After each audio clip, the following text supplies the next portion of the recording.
Good afternoon! Hey, happy Monday, everybody! I am happy to say reports out of the middle of our country are that the world is not ending. Boo. The eclipse day. It's not ending. It's not ending. I was told there'd be human sacrifices. Yeah, I mean, look, heads are gonna roll. As Suk would say, it's much ado about a whole lot of nothing. Well, no, all this means is that the goalpost needs to move to something else. Yes, again. You know, we were all really disappointed in 2012, right, when the Mayan calendar expired, and we were all like, Look, that movie had us going. We were all really disappointed at Y2K. And now we can't even have the solar eclipse, which crossed the path with one in 2017, not start a massive earthquake and human sacrifice. I mean, what are we even doing anymore? With the earthquake, but I was kind of hoping for some human sacrifice. Like, I was wondering how this was going to go. Sure. You know what they're gonna? I bet you this is where the conspiracy theory goes now. Solar eclipse day. They're gonna go. Well, it's because we made it known, so they couldn't. They couldn't have the human sacrifice because we were onto them. We raised awareness. We got them before they could do it.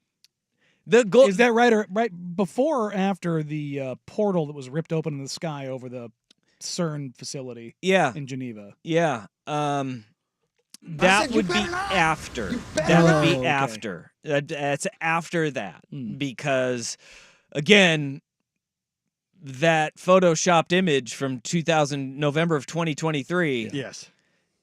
It wasn't real. Look, man, if we have portals, let's stop hiding them.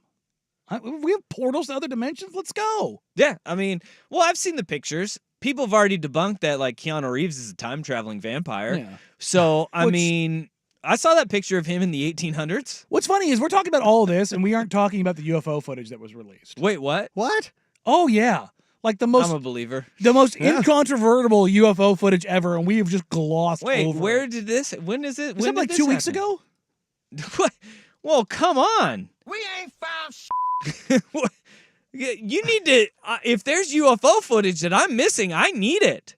Yeah. How has this been around for 2 weeks and I didn't see anything? Yeah, there was a big release because all my Twitter ads are targeted right-wing stuff. But oh God, what? Is it the one of just like the hovering?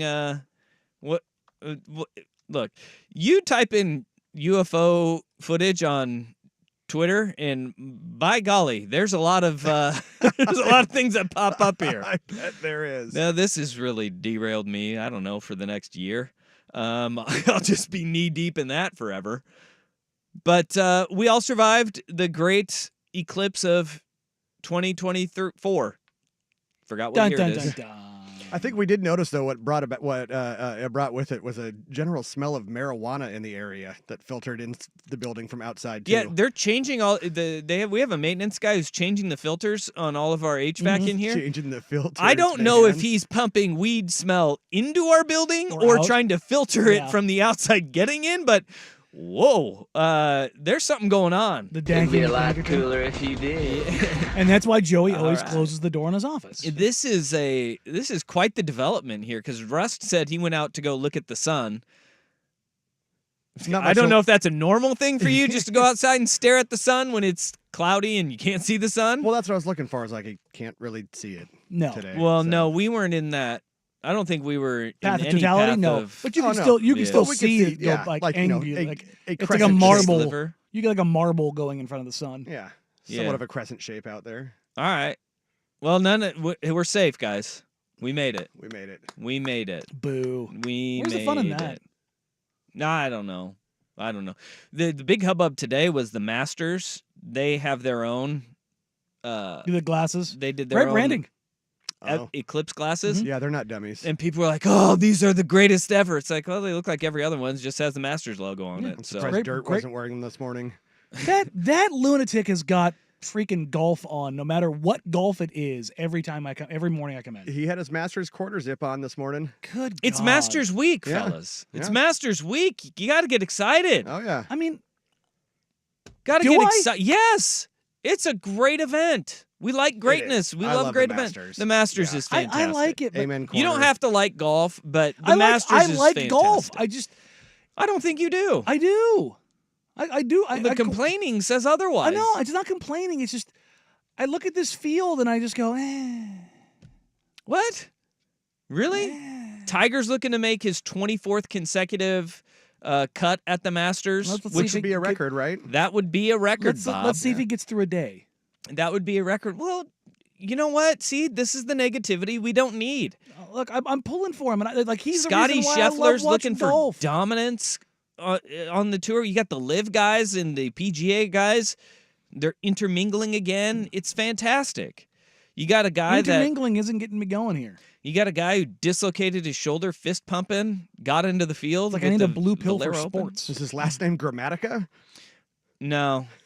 No, it's Batari. Okay, Martin. Yeah. It is not Martin Grammatica or Bill. Or Bill, or there was the third one. I forget, but was to the me, third one. that feels like a big upset. You go from Martine to Bill. Right? Well, I don't know. Maybe that's like when they moved to the States. And they're like, there's that line, just like, whoop, Bill. We're going to have you fit in a little bit better. These are my kids, Martine and Bill. Yeah. Yeah. That's clearly one. The mom got to decide one, and the husband got to decide the other. I didn't have you poo-pooing the Masters. I'm not poo-pooing it. I'm checklist. just. I don't. The storylines feel forced. No. What story? What's All the of forced them. ones? It's them. It's the Masters. It's great. It's Look, golf. the course is great. Amen corner, having Magnolias. being at the turn, all that thing, all that stuff. It's great. Yeah. It's fun, but it's like, I feel like golf is in the same position that men's college basketball is in right now. It's bereft of stars and storylines. Well, that's because you're throwing fits every time you see golf on the TVs when you come in. I think it's the negative. It's not good golf. Oh, I would disagree. I think we're probably seeing some of the best golf we've seen. There's no stars carrying the day. Well, see, that is why I need a star. there are. Scotty Scheffler is a star in golf. Can You I got say Will one- Zalatoris. He's going to melt down on the weekend. We know this. These are facts. Speaking of Will Zalatoris, I Yeah. saw, I think it was a few days ago last week, he said he's growing out his hair on the off chance that he might get invited to join the cast of Happy Gilmore. That 2. is the smartest play ever because he looks like Happy's original caddy who Yes. stole his bag from him. It's like he gets it. He understands the assignment. And they should have a role for him in Happy Gilmore too. Yes. Which I don't know what the plot line of that one's going to be. Yeah. No, mean, is he joining the senior tour? Chubbs is dead. Yeah. Bob Barker dead. Yeah. Yeah. I mean, I think it's time for the senior tour. I'm assuming Grandma, who he was saving in the first one, also dead. Probably had an air conditioner. That was a long time ago. You know, Mista. yeah, you know that Mista lady. I think I just killed her. Yeah, I'm assuming like there's. It's super smart by Zalatoris because be ready for movies. Did you hear what movie he had to say no to? No. It was a couple months ago or maybe a year ago that it came out. Is this going to upset me? Quentin Tarantino wrote The Bear Jew in Inglourious Bastards for him. No. Yeah, he was right to say no. Well, he couldn't. He was filming something else. Yeah, but that's a good move. Oh, it would have been great though. I don't think really. Yeah, I think so. I'm trying to no. Yeah, because the Bear Jew was a towering, humongous man, and you're gonna have who's Adam the guy Sandler that's made going, himself the most "Ooh, famous? Yeah, I'm going to kill you now. I'm going to bash your Stop brains staring in." at me, Swan. But that's what I'm saying. Like Ooh. the contrast would have been Ooh, hilarious. you got a gun? And then to My wa- gun is bigger. okay. Is that what we're gonna get? Think about this. Think Adam about Sandler there. going full Teddy bleeping ball game, Shampoo is better. teeing off on somebody. Stop looking at me, Nazi. Yeah. Like what a Yes, yes. no. Yes. It was great the way it was in Inglourious Oh, he Bastards. hit that one out of the park. Oh man. Well, yeah, he hit that one out of the park saying no to that or Do- not being able to do it. Hey, do we get Julie Bowen in Happy Gilmore 2 though? I'll take Julie Bowen anytime I can. I know. Well, I think she needs to be there. I think with Bob Barker being dead, I think the guy who had the golf ball land on his foot, he's also dead too, isn't he? The guy who played Jaws and Oh yeah, big lurch guy. yeah. Richard Keel. That's wanna it. say. That's it. Richard Keel. Yeah. Richard Keel. And then also, I believe your ball struck my foot. the other loudmouth guy in the gallery just passed away this weekend. John Flaherty. Yeah. John Flaherty. Yeah, Sandler said something about it on Twitter even. Yeah. Yep. Yeah, Julie Bowen still looks tremendous. Yeah, get her out there. Yeah. I think what you need to have Sandler, Shooter McGavin, Christopher McDonald, who plays he's an all-time a-hole actor. Like no matter what he does, him playing the jerk, it works. Oh, that's what he is. He's really good at it. I mean, Even being though typecasted it's like people. I don't want to be typed. Like I've heard he's actually a super nice guy Yeah. though. Like I've never met him, but that's one of those things that you hear like, oh, he's actually really good. He's a cool dude. But you need Sandler, Shooter, Julie Bowen. Everything else you can just kind of and Will Zalatoris, obviously. Yes. obviously. And then from there, maybe you replace. You gotta have. Wait. Kevin Nealon, alive? Oh, yes. yeah, Alive. Yeah. Kevin Nealon's got to be in there as one of the tour guys. Yeah. Maybe you put Freddie Couples in there. Mm-hmm. You know? Yeah. All right. Yeah. Feeling the flow. Because Leave Trevino was really good. Yes. Just the cutaways of him just looking. Exactly. I think you could do. Yeah. Well, there'll be some newer guys from the tour. I'm sure that he could wedge his way in there. Absolutely. Yeah. All right. Hey, it's Happy Masters Week, Danny. Even though you I want don't care to what you say. pee on everybody's Cheerios. Look, if you enjoy Happy it, fine. Masters Week, It's Jeff, just- and all the listeners. I will not be. I will not be just forced to believe that this is greatness. It is. It's Yeah. awesome. But Wait, it is. do we put this text on the Vancouver Ford text line 503-864-6326? Do we replace Chubbs with Tiger Woods? Yeah, because I mean, Fake he's hand, got fake a fake leg. leg, kind of, Only if they replicate the "it's all in the hips." Could you Tiger leaning into that. Could you imagine Tiger being like, "Damn, Tiger bit my leg off"? And then you walk out and you Honestly- see Tiger on all fours, just Honestly, leaning into that yeah. would be Not an that- all-time great yeah, move. not that he needs like a career-saving moment. No, but that would, no. But that would like, But I mean, that oh would my be a God. whole different trajectory. Revive an entire generation. Yes. Yeah. All right.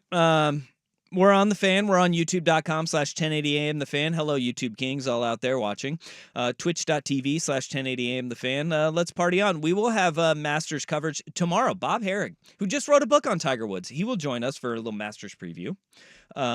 Tomorrow, he's a Sports Illustrated golf writer, formerly of ESPN. He'll join us tomorrow to get our Masters fix in. We've got it's Nike Hoop Summit week too. You're more excited about Nike Hoop Summit than the damn Masters, Danny. You're not wrong. You're not wrong. I won't be here tomorrow or Wednesday because I'll be out scouting the 2025 rookie class, which is going to be absolutely bonkers.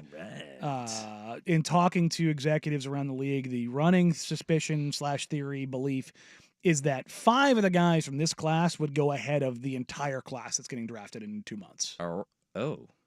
No, it's both about this class, but also about the next class. The next class it's building up to be one of the better classes we've seen in 20 years. Okay. Overall, it's All right. pretty tremendous so far. So, All right. And that includes, one Cooper Flag.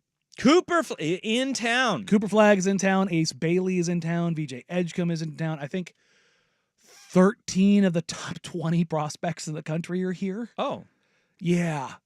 It's one of the most juiced hoops.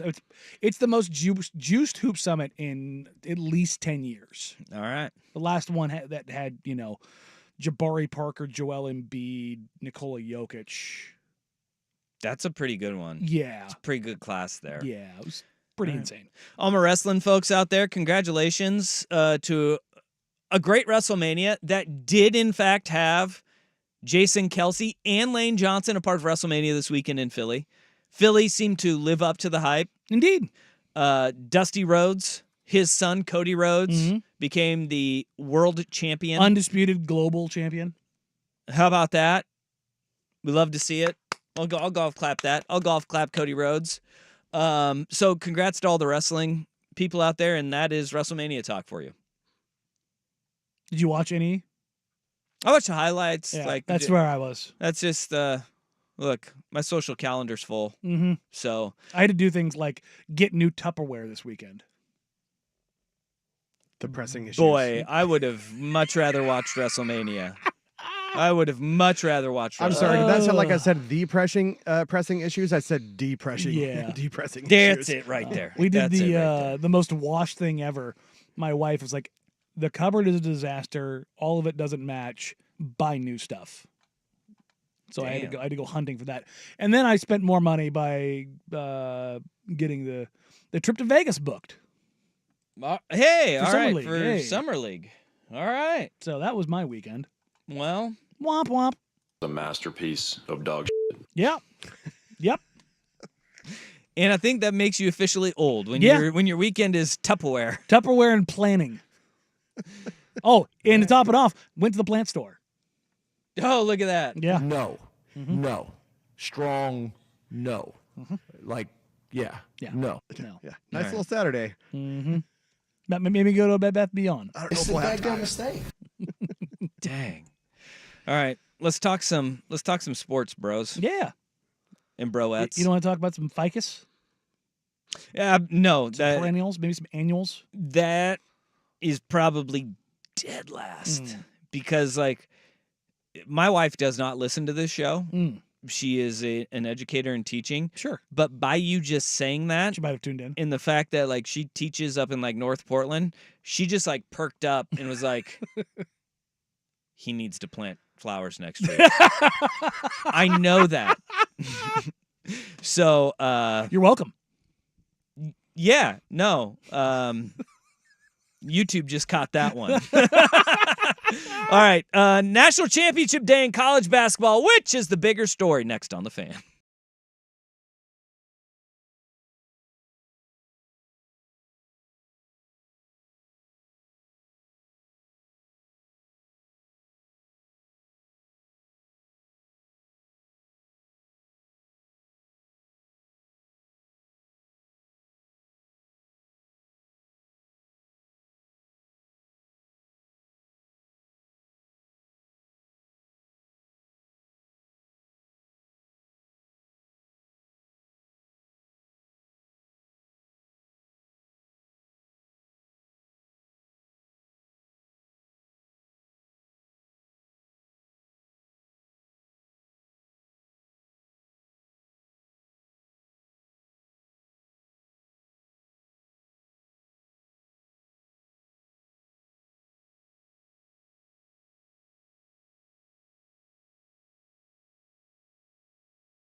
Metal Monday, let's go. Ah. I like it. We're starting a little Queensryche on Metal Monday. Ease me into it. Don't just throw me in the deep end. Coward. I am. All right. We've got the men's national championship in college basketball tonight. UConn, Indeed. Purdue. A couple of 1 seeds going toe-to-toe. And last night, we'll have more on this throughout the course of the show. We want to give it its due time and its own place. Hell of a national championship game yesterday between Iowa and South Carolina. Indeed. It was a fun watch. The Final Four was a fun watch. Yeah. And when you, Build up and lived up to the hype. yeah, it was fantastic. And look, Iowa got dragged to back-to-back national championship games by Caitlin Clark, One hell of a wagon. and they came up just short, man. They came up just short twice, but it was a fun basketball game to watch. I watched more women's college basketball this weekend than I ever have in my entire life, and that's exactly what they wanted, and that's what they got. That's the Yeah. Caitlin Clark effect. They got it, man. Yep. They got it. It was a hell of a game, but tonight the men take center stage. 6:20 tip between UConn and Purdue, 2 1 seeds. You got UConn going for back-to-back national titles. You've got Purdue going to repeat the Virginia. Like, this is the wild thing about it. Like I said it in jest, when Purdue got a 1 seed and the brackets were released, are they going to pull a Virginia, lose to a 16 seed and then win the national championship? Hell, it might be in your playbook if you're a coach to, if the 2 teams that lose to 16 seeds go back the next year and win the national title, not the worst thing in the world for you. I mean, it's not. No, it's not. I mean, if you're going to have a situation where you got to take it on the chin, but it means you're going to be there next time, worth it? Question mark? Worth it? They just get Fairleigh Dickinson or UMBC gets hot and just A little sinks your shank and season. then come back next year. That chip on your shoulder. But no, you also get the matchup between 2 absolutely enormous humans. Yeah. Inch for inch, the tallest starting center duo in Final Four history. Never has there been a Final Four where both starting centers have been 7'2" or taller. I'm surprised this isn't like the tallest matchup in history. Like, not just Final Four, but just In any tournament game? how Probably is. I don't know. Well, like, Taco Fall was 7'6", but I mean, did he make a tournament run? no. Well, they won a game. Central Yeah, Florida won a okay. game. I don't know. That's a really good That's what I'm question. saying, like, crack research team, get on that. There hasn't been there's not that many mutants in college basketball. Do you know what the last matchup was between 7-foot centers in a Final Four game? God, I will just say this. How long Zach ago was Edey and Donovan Clingan are not going to be the most famous how long ago was it? over 40 years ago. Has anybody yet given Donovan Clingan a Star Trek themed nickname? Yeah, probably like his elementary school PE teacher, and that's when it started. I mean, there's got to be something there, right? Yeah. Anybody that knows Star Trek more than me? Is it Which is everybody. the Houston team? It's Olajuwon versus Ewing. Yeah, that's what I thought. Okay. Patrick Ewing versus Hakeem Olajuwon was the last time Yeah. 2 7-footers 7-footers played against each other in the Final Four. That's a hell of a matchup. Yeah, Yeah. These 2 will not be as prolific in the No. NBA. I don't think so. Definitely No. No. But you have this game, this matchup, which is I'm really excited for it because you have history both ways. And then also the Big Ten can get the monkey off their back. Tom Izzo in Michigan State was the last Big Ten team to win a national title in basketball. How many 1 seeds have they had since, what was it, 2001 season? Mateen Cleaves. Yeah, It has been a long time that you've had a Big Ten team win a national title, and they've had some really prolific teams as well. Yeah, you had the Odin Ohio State team. You had the other Michigan State team that went to the Final Well, I Four. mean, these last couple Purdue teams. Yeah. You've had Evan Turner's Ohio State team was yeah, really good. absolutely. Trying to think. Michigan had the Final Four run with Jawan. Well, no, but this is since 2000. That was a long time ago, and they'd won national titles in. Oh, in the no, 90s and where'd they stuff. go? Elite Eight? No, I'm talking about Jawan Howard as coach. Oh, just a couple years ago. Yeah, that was at Final Four, Elite Eight. I can't remember. But Boy, again, life comes at you fast yeah, when you get fired. yeah, this well, no, quickly. that like the COVID period, my brain is scrambled. Yeah, But they've yeah, had like, some great there's, teams. like, but there've been some really good teams in the Big Ten over the last 15 years. But it seems like this national title game is competing with Kentucky basketball. John Calipari taking the Arkansas job after Eric Musselman, the weirdest ripple effect of all time. SMU. SMU moves to the ACC. They've got their oil tycoon boosters who go and they get Andy Enfield from USC, which he was probably going to get fired anyway. He was going to get fired. And he takes the SMU job. Eric Musselman goes from Arkansas to USC. And then you have Kentucky's coach leaving to go take the Arkansas job because of chicken nuggets. Can you imagine Drake wearing Arkansas gear? No, it won't That's what's happen. happening. It's not going to happen. Oh, it's That's happening. not going to happen. Look, You that- really think that guy's flipping he's- sides? He You wears kidding me? anybody's gear. Yeah, so say, why is it such a that guy- hard thing that to guy's- imagine? Well, I mean, he's flipping sides, but I mean, all the branding that they've built up with Kentucky, it's hilarious. He's just think going about to it. bolt.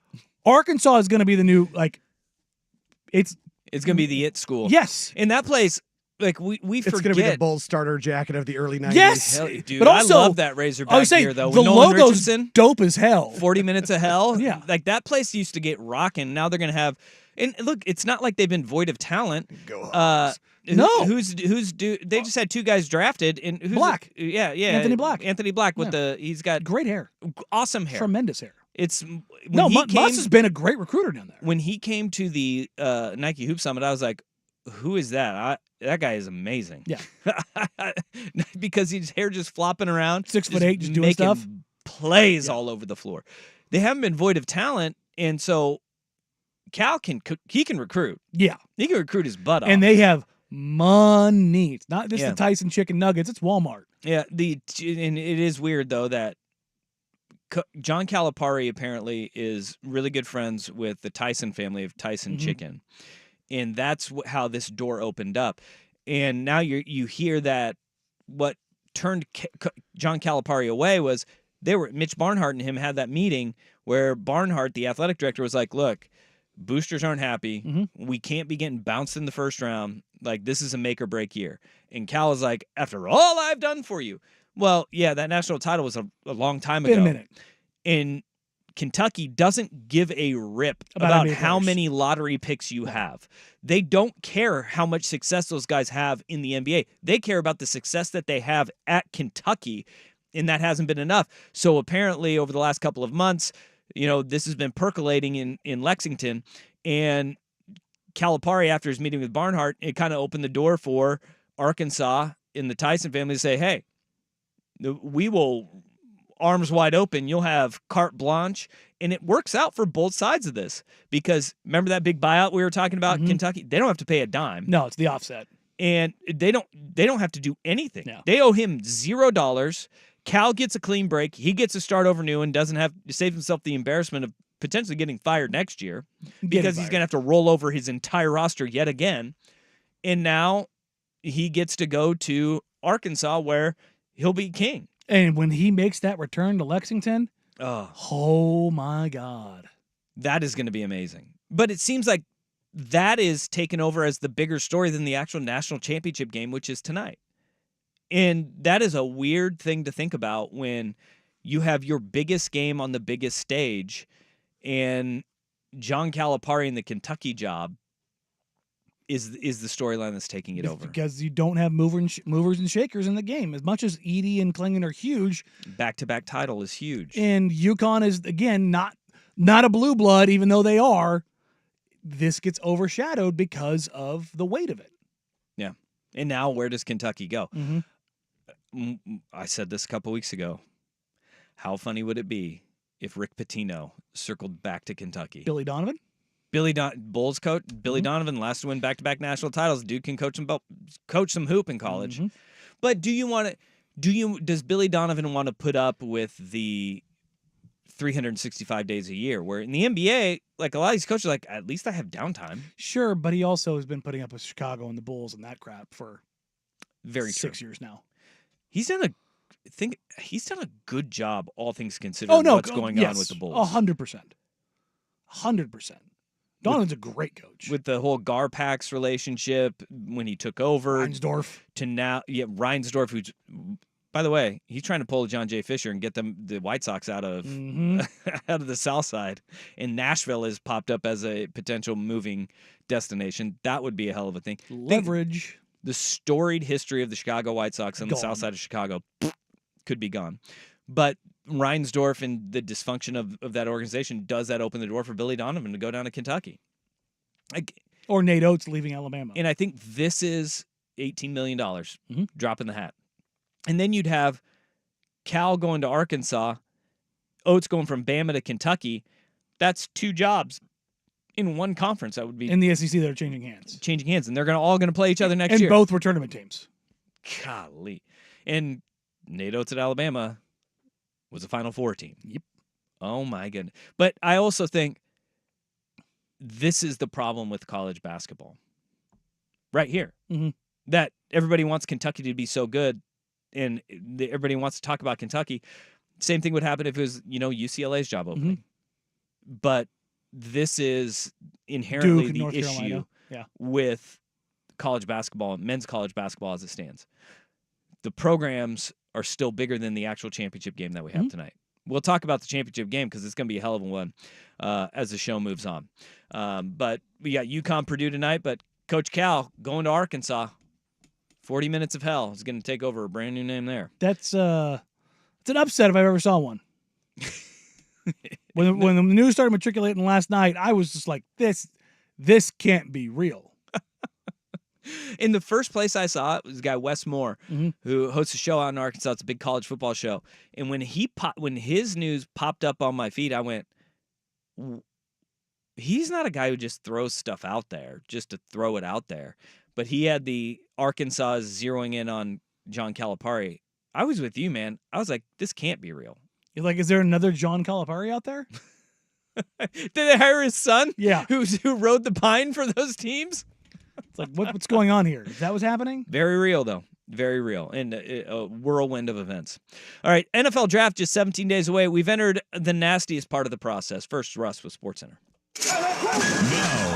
Now, from the Fan Sports Desk, a SportsCenter update on 1080 The Fan. This update brought to you by Crunch Fitness. Memberships as low as $9.99 per month. Find your Crunch time in Portland, Vancouver, and online at crunch.com. First on The Fan, the college basketball season indeed wraps up this evening. 1 seed UConn looking to defend their title against fellow 1 seed Purdue and Zach Edey.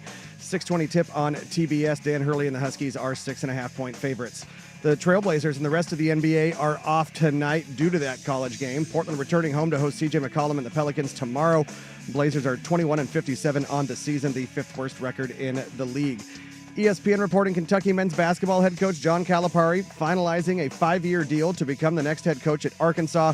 His base salary expected to be slightly lower than the $8.5 million he makes in Lexington, but with incentives, his compensation could pass that number.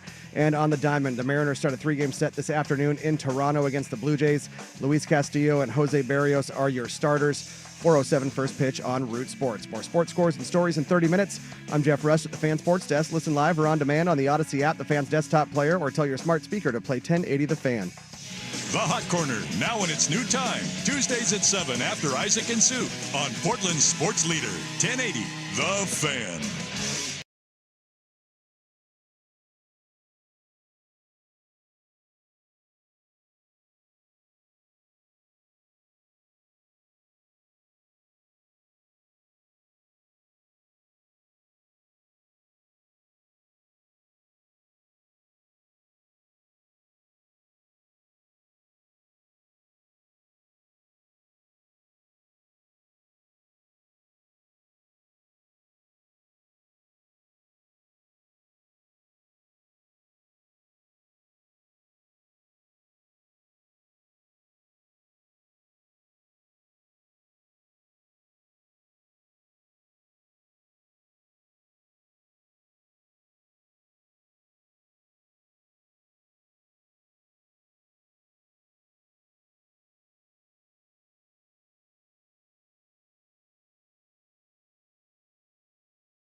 All right, NFL draft just we got 2.5 weeks, 17 days until the NFL draft Is that it? gets underway. Yeah, April 25th, and this is the nastiest part of the draft process because now that you have draft boards settling in, you have teams trying to jockey for position, whether it's smoke signals on who they may or may not take to drum up interest, or you have negative stories being leaked by franchises or scouts. And this is the seediest part of all of it, where they try to knock down the public perception of a particular draft prospect because a team wants him to Devalue fall and push to him him. down. The latest comes from LSU wide receiver Malik Neighbors. And this is the scummy part where the red flags are starting to pop up about Malik Neighbors, about off-the-field questions, because he's known as a high-maintenance prospect that may struggle in a big city. So think of this. We're looking down at the draft boards, right? We're pretty much assured that we're going to have quarterbacks going off the board early. The Cardinals are likely going to take Marvin Harrison Jr. And then you get into a range here where you go, all right, which teams are going to need a receiver? The Chargers at 5, the Giants at 6, the Bears who sit 9th, the Jets maybe at 10, and Atlanta sitting at 8th. I don't think they're going to go wide receiver. But all of these big cities that are sitting in there, everybody that's going to be in that range of run on wide receivers, we have this now coming out because there's probably a smaller city, maybe it's New Orleans or Denver or Minnesota later in the draft, Jacksonville, who are sitting there and going, all right, how do we get one of these top prospects to fall to us? And this is the scummy part of the draft process right now. And this not unusual. On the flip side of this, though, you do get is this a team trying to force it down, or is this other players and agents trying to force things down? That's a good point. Because the thing that I will maintain, I've said this over and over and over again. Rome Odunze is Mike Evans 2.0. He's Larry Fitzgerald 2.0. Not the same as players, but I don't think you're ever going to worry about him, Justin Jefferson, Stephon Diggs, Terrell Owens, being a pain in the ass. He's going to show up, be great for a decade, be a great guy in your community, and never have to worry about him. Not once. Whereas Marvin Harrison Jr. is already showing this guy's going to be a nightmare. Yeah. And Malik Neighbors, maybe he is an issue, but this is another way for agents and of other players to not only knock somebody else down if they hear that Neighbors is maybe rising behind the scenes. And I'm not saying that Odunze's agent is doing this. I'm using that as an example. But this kind of stuff, if you don't think that this happens in drafts, you're out of your bleeping mind. And the thing that is so stupid about all of it is that anybody that's going to be taking Malik Neighbors in that range of whether it's 5 all the way down to 15 or whatever, you don't think that they're all doing their own homework on the guide to figure out all of these things? All they're trying to do is manipulate fans, right? And fan pressure, because every single team is having these conversations with all these guys. Top 30 visits. You get them at the combine. You get them at their pro day. You get them at whether you're going down to their campus and scouts doing their recon. You bring them in your top 30 visits where you're sitting down with this guy. Obviously, all of these teams are going to have some level of comfort. It's all to manipulate the public perception. And if a team is dumb enough to buckle to the public perception of maybe there's something we don't know about this guy, spoiler alert, almost every single wide receiver, they've got that diva quality about them. And almost every single player that is being drafted has to go through this. All right, well, how will they assimilate to a big city with a lot of money? Because how many dominant football programs are truly in big cities? USC, UCLA, University of Miami. Outside of that, it's a crapshoot on small town, yeah. University of Washington, but also nobody's really thinking of that like New York or LA or anything like that. The lifestyle is so different. And so every single team goes through, all right, if we pull this guy out of, Baton Rouge or College Station or Norman, Oklahoma or Stillwater, Oklahoma, how are they going to assimilate? The pressures of Northwestern University in Chicago. Yeah, right? Yeah, but those guys, you're just sitting there like, dude, they'll be fine. Yeah, they're fine. They'll be fine. That 1,400 he got on his SAT kind of makes us feel a little bit more comfortable about where he's at. He'll use the better drugs. But then there's real things that are popping up, like Travon Sweat, the defensive tackle out of Texas. Dane Brugler from The Athletic, he had a tweet about this. Sweat was arrested over the weekend for DUI, and almost immediately he tweeted out, one of the things that teams have been looking and questioning Sweat on during the pre-draft process was his partying as an underclassman. They all made it a point of emphasis in the interview process, whether that's at the combine or in these top 30 prospect visits. And his team, his agent, his marketing people have all just kind of steered him to, that's a thing of the past. Obviously, this was enough to where teams had those questions about him leading up. And then you go and you get popped for a DUI, 19 days before the draft. Buddy, you're seeing your day 2 prospects start to slide down a little bit. And this is the stuff that drives me absolutely insane. It's not that I didn't do incredibly dumb stuff at his age. I did worse. Well, not a DWI, but going out and partying? Like, come on. I don't hold that against guys, but like, this isn't, it's like the drug test in the NFL. It's an IQ test. Are you stupid enough to fail this when you know what's coming? You have the draft coming in 3 weeks. Yeah. Keep your ass together for 3 weeks, dude. And that's got to make NFL teams go, this guy can't even do the bare minimum. But there are teams that will be like, if we get a value on him, that's always there's the sliding scale of stupid to value. And if you believe that your team has got a good culture, the Chiefs, they'll take these red Antonio flag Brown coming out of the gate. They will, the Steelers, they will take a flyer on these guys because they'll say, our culture, our head coach, our veterans can keep this guy in check and kind of show him the way enough to where we don't really care that this is an issue. Yeah. If he was a day 1 guy, if he was a first-round pick, we'd see him slide into the second round. Yeah. I don't think this really changes his day 2 draft value, though. Is he going to be in the 30s or 40s? Probably not, but he'll be a second or third round pick because as you get down to the end of that second round, as you get down to the end of that third round, where you have good teams in draft position, they're going to go, yeah, we got that culture and we have a need, and he can be a dude for us still. You're talking about this guy's second or third in the defensive tackle projections in this draft. I just hate that is the only thing that matters. You know what I mean? Like, I don't want this to ruin the kid's life, but I want it to hurt. I do. I want it to hurt.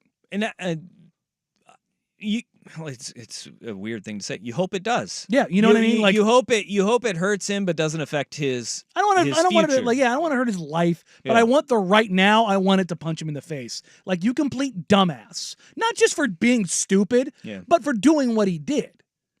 Like, it's not something simple. You know what I mean? Like, absolutely, we dismiss it because it happens all the time. It's the culture, blah blah blah. It's just like, no, and I want it to hurt for him, but I don't want it to ruin his life. You know what I mean? Like, that's the worst of this. Who was it? Was it Tunsil with the gas mask that his stepdad leaked? Yeah, that's the worst of this. That's the worst of this stupid stuff. Oh, well, and Lyle Collins. Remember Lyle Collins? Yes, he was tangentially investigated, but not even investigated. He was questioned. His ex-girlfriend was murdered. Yeah, and he was brought in for questioning. Well, because he was one of the last people that saw her alive. He was never a suspect. Yeah. He was never a person of interest. No, he was just brought in for questioning. And he was cleared of all of it. Dude wasn't even drafted. He was first-round pick. Everybody's like, nope. Rightfully so. Rightfully so. It was right after Aaron Hernandez, right? That was something that he had no control over. He had zero control over. Cost him millions of dollars. Millions. And like, that's the worst of it that you're talking about. This, I think it'll hurt from a little bit of slotting in his salary. But something tells me teams are just going to sit there and go, yeah, we'll take him on day 2. He'll still be a day two pick. But get ready for nonsense season because it's here, and it's here in a big way. Malik Neighbors, they're trying to say he's a diva, won't work in a big city. And then you have Travon Sweat, who gets arrested for DWI. Far more serious, and a guy who's going to be a second or third round pick projection, probably second round pick projection, sliding down draft boards, probably late second or third round if this things really get sideways. It's brutal. Ugh. Hey, It's intel season. yeah, smoke signals, subterfuge, all Oh, yeah. that stuff. Hey, we got a lot of finger pointing by those with dead arms right now. Next on The Fan. The Caitlin Sensation.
right, we got baseball notes here. Has it been very, very good to you? Baseball has been very, very good. Yeah, we've got.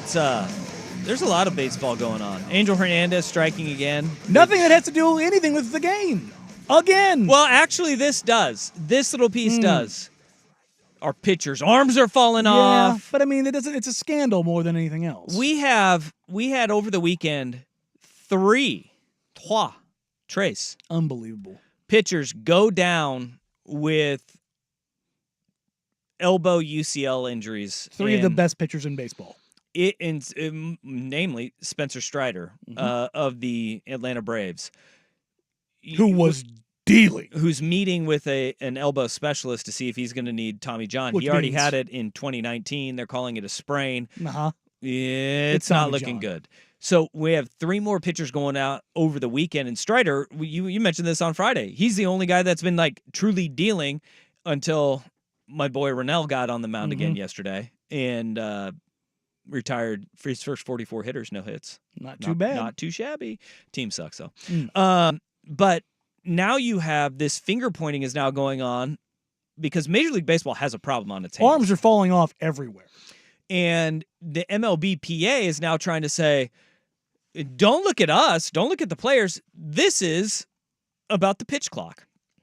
Trying to blame the pitch clock for arm injuries amongst pitchers and saying they don't have enough recovery time in between pitches, despite the fact that the data doesn't really seem to back that up at all. Well, the data doesn't support anything either way. So there's a study that Major League Baseball is saying, but look at this. It's a study from Johns Hopkins University, which, how long has the pitch clock been around for? A year. Okay. Can you do a conclusive study based on a year of data? You cannot. No. Okay. And that's exactly what should be looked at here is that there's a year worth of data. There's nothing historical to point to, and that the study and the report itself is still being peer reviewed because there's not enough data. But there is this piece of data, which is probably the biggest issue that's going on here, is that there is an article that MLB.com did where they sat down with Dr. James Andrews, renowned surgeon Dr. James. He was doing everybody's surgeries forever now. Seems like he may be too old to be doing that now. Probably. I think he's phasing phasing out. I think he's in his 80s. Yeah, he's phasing out of being the guy. But he started, and he went in with MLB.com, and he said, I started following the injury patterns and injury rates in the year 2000. Back in those days, I did about 8 or 9 Tommy Johns per year in high school age and younger. The large majority of Tommy Johns were at the major league level, then the minor league level, then the college level, and then just a handful of high school kids. In today's situation, the whole thing is flip-flop. The largest number of youth is in youth baseball. They've surpassed what's being done in the major leagues. That's a terrible situation. And what he's saying is, he said these kids are throwing 90 miles per hour their junior year in high school. The ligament itself can't withstand that kind of force. We've learned in our research lab that baseball is a developmental sport. The Tommy John ligament matures at about age 26. In high school, the red line where the force goes beyond the tensile properties of the ligament is about 80 miles per hour. And so what And you're these kids are seeing now- throwing insane spin rate stuff too, which exacerbates the pressure on that. What you're seeing is this thirst for velo, this thirst for spin rate that we know in Major League Baseball is paramount to striking out these hitters that are so damn good. It is trickled down, and you see, I don't know how many times you'll hear the word velo and spin rate amongst little league coaches and youth trainers around, where what the data that does make sense, that we do have a big enough sampling of, is that these kids are just throwing way too hard at too young of an age. And they're throwing too many innings at too young of an age. And the fact that when a kid is 16 years old and he's throwing 90 plus miles an hour, his arm literally cannot hold up because what the doctors are saying is he's got another decade until that ligament is fully developed and matured. And so you can blame the pitch clock all you want. Major League Baseball can try to find a remedy for this, but the fact of the matter is this is starting way before they get drafted in Major League Baseball. And there's a theory out there from some pitchers that the exacerbation of the lack of sticky stuff is also contributing to it because guys are squeezing the living crap out of the ball. Ooh, we need get Spider Tack back into baseball. Tyler Glasnow said that was he thinks part of the reason why he got injured was because he used a mixture of sunscreen and rosin is what he said he used, and he used it so the ball didn't feel dusty. It also probably added to the spin rate, but also like it added to the spin rate without forcing a pitcher to squeeze the living crap out of the ball, which you squeeze and put that pressure on with that velocity. You can feel it in your forearm. Where does that grip pressure come from? It's right on top of that tendon. This is we're seeing a lot of these pitchers. They're going their arms are falling off. And what's going to be interesting is how Major League Baseball handles this, because I don't think there's anything that the league can do. The pitch clock, as you said, there's not enough information on it yet because it's so new in the game. But where Major League Baseball is going to remedy this is, are they going to be handing out massive deals for pitchers anymore? Because that is where you're looking for. The pitcher wants some security. You have, Spencer Strider's a great example of this. He's a year and a half into a 6-year extension that he got a massive extension from the Atlanta Braves. Will you see these extended contracts being handed out because that lifespan is so short for a pitcher now? Because there's no way that their arms are going to be able to hold up.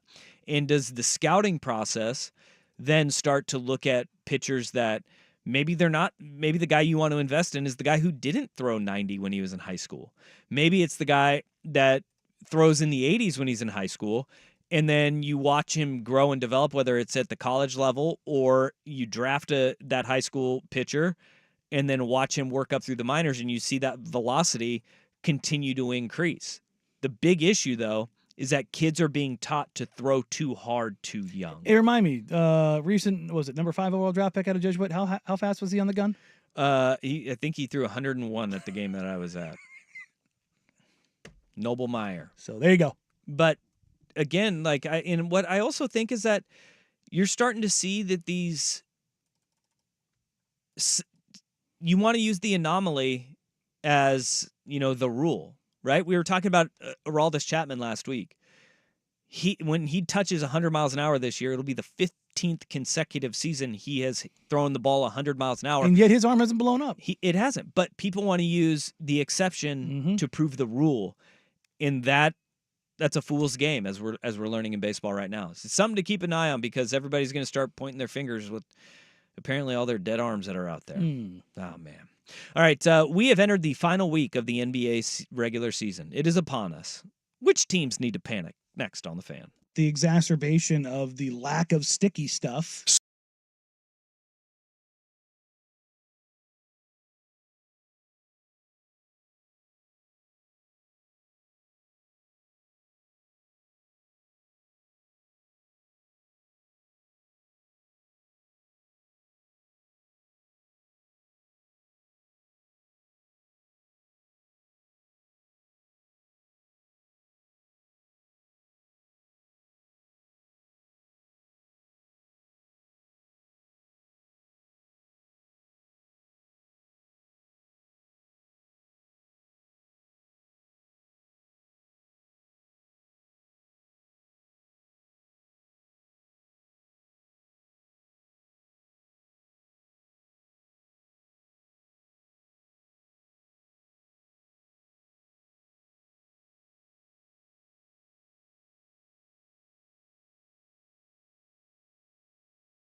Hour number 2, Danny and Dusty with you on this glorious Monday afternoon. A little late, but it wouldn't be a show without us being a little bit late. You want to play a little game? I got a little something cooked up for you. Russ, you got any NBA music you can throw on Is that what we in the smelled background? earlier? Yeah. You got a little... because I'm sitting here, we've entered the final week of the NBA's regular season. Oh, hell yeah. We're going to round ball rock this? You can't beat the round ball rock. Okay.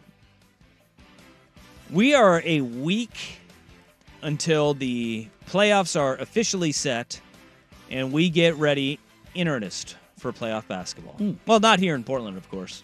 No, it's still getting ready for playoff basketball, just adjacent. By adjacent, you mean we all watching. Getting ready for somebody else's playoff basketball. That's right. All right, I've got some pressing questions that I have for you about the NBA. I want to get your thoughts on. All right, I'm going to start. Are the Bucks in trouble? They've lost 4 games in a row. 2 of them were back-to-back games when they were double-digit favorites, and that has never happened, losing back-to-back games as a double-digit favorite. 4 in a row, and this one was a game that the fourth was one that you should be able to get up for because it was the New York Knicks, a playoff team. I do worry about them a little bit. They need to get Dame back and healthy. Middleton might be cooked. He has not looked good at all. No, he might be cooked, and their depth is going to be a real issue. I thought they would have enough between Dame, Giannis, Brooke, and what's left of Chris post-injuries. But I don't know, man. Their depth is really hurting them. Portis seems to be the only guy they can really count on for much of anything, which it sucks. You know, that group is just hanging on by a thread, but also at the same time, let's see what happens come playoff time, and you've got to deal with the Greek Freak. All right, question number 2. Will Luka and Kyrie be a problem for the West? They've won 10 of their last 11 games. Most of those 10 are not hang your hat on victories, except for they did beat the Denver Nuggets 107-105 to kind of start this run off. But they have 2 wins over the Jazz. They beat the Spurs. They beat the Rockets and the Hawks mixed in there. But Luka and Kyrie, there is something to those 2 guys finding their stride, and they could be sitting there currently as the 5th seed in the West. They're the most terrifying team in the league, not named the Denver Nuggets. And yes, I'm putting them ahead of Boston. Oh. Over the last 2 weeks, they're number 9 in offense, number 3 in defense. They're healthy. You're seeing Lively and Gafford and P.J. Washington being perfect complements to Luka Doncic, and Kyrie has finally just shut up and dribbled. He actually... Turns out when he just shuts up and plays basketball, an elite talent. Who knew? Has he said anything about the eclipse? It's not. Dang it. It's not real, so you won't hear from him. Okay, on that note, the 4 seed in the West, despite winning 6 of the last 7, the Clippers are going to get swept. Yeah, James Harden got benched the other night because of how crappy he was, and they're saying it was because of injury. I'm going to go ahead and go on a limb that's pretty solid and say he got sat down because he was playing like utter dog crap. Okay. Paul George is going to end up being All-NBA this year. He's been tremendous. Kawhi Leonard is made of balsa wood, and James Harden doesn't give a damn. So the terrifying thing is if Harden decides, I'm going to care, and Kawhi gets healthy for a month, they could end up in Western Conference Finals. Yeah. So I don't trust them at all. I don't trust them at all. I don't either. They have team in the playoffs. The biggest difference between floor and ceiling in the entire NBA right now. I love Los Angeles. And all the toilets. You know what? I didn't even mention this when they came to town. Yeah. Steve Ballmer, man of the people. He is a man of the people. You know I know. We know that. You know how I know? We know this to be true. Because he came into the media room and waited in line to use that bathroom in the media room. Oh, really? And waited in line for it. Yeah. He didn't go to his private owner's owner bathroom. little bathroom that they can use. Man of the people. Yeah. I've heard he's a really good dude. He's got family here. They did it. They played, the back-to-back games here both nights. All right. We all kind of looked around like, look at this. All right. It's like a guy worth like $70 billion using the everyman toilet. All right. Good for him. Now watch this drive. Well, the 76ers upset a 2 seed. They can. And I say this because I say, will they upset a 2 seed? There's only now one game between the Milwaukee Bucks and the Orlando Magic and New York Knicks. A game and a half separates Milwaukee and the Cleveland Cavaliers. Milwaukee's lost 4 in a row, and now you have these other teams getting a little plucky, getting better as they go on. The 76ers, winners of 5 straight, and Embiid looks really damn good. I think maybe if you're the Bucks, maybe you look at this strategically, and go, how can we avoid Boston for the longest and have the cleanest path? I'm serious. Oh, my gosh. Really? Yeah. I'm here for it. I'd love to see because it. Because the East right now doesn't make any sense. It's beat to hell. Yeah. It's beat to hell, and it's not nearly as good as everybody said it was going to be. All right. Are the Lakers going to win a playoff series? Everybody seems to really love the Lakers. Are we qualifying playoff series as in play-in or an actual playoff series? A playoff series. No. Okay. No. They would meet either Minnesota, Denver, or Oklahoma City, depending how the top 2 seeds shake out. No. No? No. There's a lot of buzz. They'll get a game. Maybe even 2. They're not winning a series. Okay. As the Milwaukee Bucks have had a tough time gelling all season long, the Suns have had the same thing. The Phoenix Suns are sitting at 6th in the West. That seems to be where their lot in life is, even though they're feasibly in this last week, if they don't get it together, they could drop all the way down as far as 9th in the Western Conference if they hit the skids. If the Suns... Is the Sun season a disappointment without a conference finals appearance? Yes. I think it's pretty easy to go with, too. The interesting thing is the Suns fit the profile of a team that should be a lot better than they are. They have the 8th best offense and the 12th best defense. Historically, you want a team to be top 5 in one of them and top 10 in the other, and you have a title contender. So they're just outside the window for both of those, and yet you can't trust them further than you can throw them because Bradley Beal's a shell of what he was 3 years ago. Kevin Durant is getting dinged up, and Booker's hamstrings are made of plastic. If they get Nurkic back... And Suns fans not thrilled with him right now. Well, we told you. Yeah. Meanwhile, DeAndre Ayton for the last 3 weeks. Looking pretty good. All right, Cleveland Cavaliers. Were a plucky upstart last year. You loved them last year. They came out like gangbusters again this year, but injuries. This thing is starting to fall apart and unravel. Do the Cleveland Cavaliers need home court to win a playoff series? They are a half game back of the New York Knicks for the 4 seed. If they in that 4-5 matchup, both these teams are beat to hell. Yeah, I'm going to go with yes, just because I feel like the Knicks probably would have a pretty solid home court advantage. New York doesn't care about the team when they're bad, but when they care, they really show out, and I think that could swing a game. As much as New York handled Cleveland last year, I think they're in a better position, at least mentally, to kind of understand what's going on. But physically, both teams are beat to hell. No Randall for the Knicks. You don't know what Donovan Mitchell's status is going to be. Darius Garland's still dealing with bumps, nicks, whatever you want to call it, after having a broken jaw. Mobley's been in and out of the lineup. I mean, they're both mash units. So it's a coin toss with the way that series develops. When I think about playoffs, my nipples get hurt. Is this the worst year to win the lottery in over a decade? Yes. The only solely because the Blazers are going to be in it again. The only, well, I mean, they've been in it for 3 years. Just, well, look how that's gone. And this just became one of the worst days I have had in quite some time. The last time the lottery was this bad was Anthony Bennett. Yeah, which was 11 years ago. That's why I said in a decade. So that qualifies. If you look back, probably the one that you're going, it's not that great, was 2021. Sure. And that was because of COVID and nobody really knew what was what was coming out with guys. I have had probably a half dozen or more scouts say some version of, I'm so bleeping done with this class. Like they want to watch 2025. It's a great year to have 2 lottery picks. Well, it's one of those situations where you just don't know. Somebody's going to pop from this class. Somebody's going to be a Hall of Famer. Somebody's going to be an all-time All-NBA guy. You just don't have a clear idea of who it's going to be. Anthony Bennett drafted was Giannis. Yeah. And you just don't know who it's going to, and you found Rudy Gobert in the second round. Yeah. You don't know. It's flat. Is it Alex Sarr? Is it Reza Shea? Or is Rob Dillingham, is he more than Malik Monk 2.0? Was that Is It Flat a shout out to Kyrie Irving? No, the odds are flat. Oh, okay. I don't need to take Not the Earth? Yeah, no. I mean, I don't need to find ways to take shots at Kyrie. He makes it easy for me. You said something here that perked my attention, and it involves Kyrie Irving and his flat Earth beliefs. The Dallas Mavericks, the most terrifying team in the West, in the playoffs. Yes, outside of the Denver Nuggets. Yep.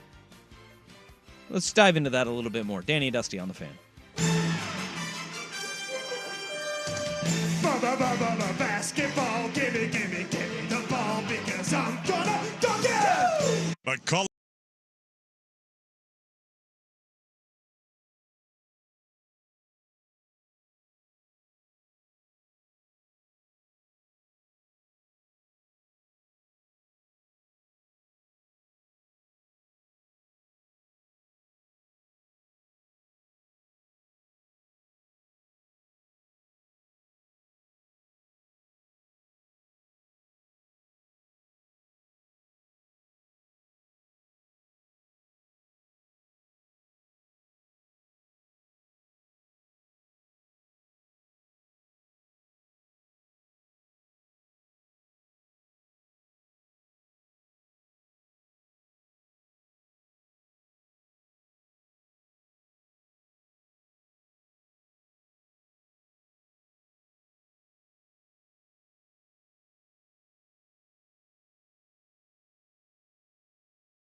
The most terrifying team in the playoffs outside of the Denver Nuggets is the Dallas Mavericks, you say, Mr. Meringue? Indeed.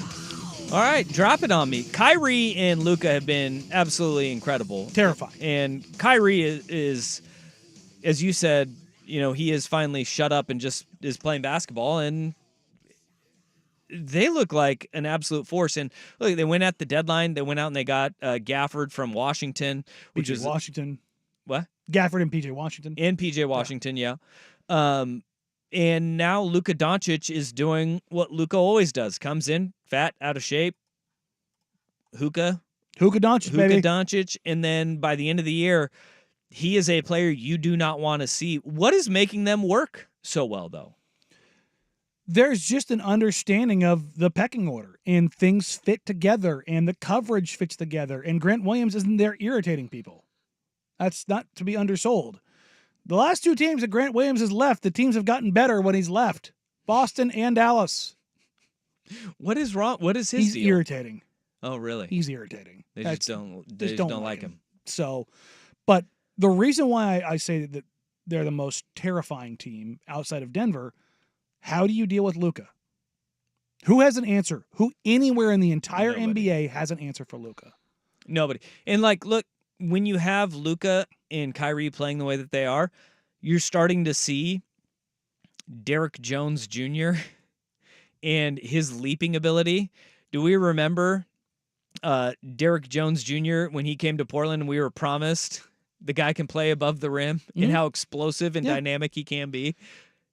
He is actually that dude playing for the Dallas Mavericks. Turns right out now. when you have the personnel to, make it work and not two small guards. Bingo. Turns out.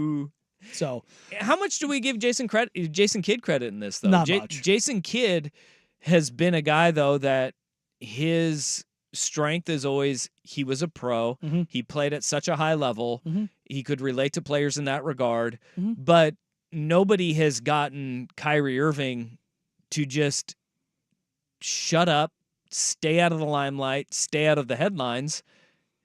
Do we give Kidd a little bit of credit for that? Because nobody else has been able to do it, and he's had a litany of coaches that he's played for. Yeah, that's the thing is I don't know if it's necessarily a coaching thing where I've talked to the folks that cover the Mavericks, and a lot of the credit and credence for everything is rightfully, in my opinion, given to Luka.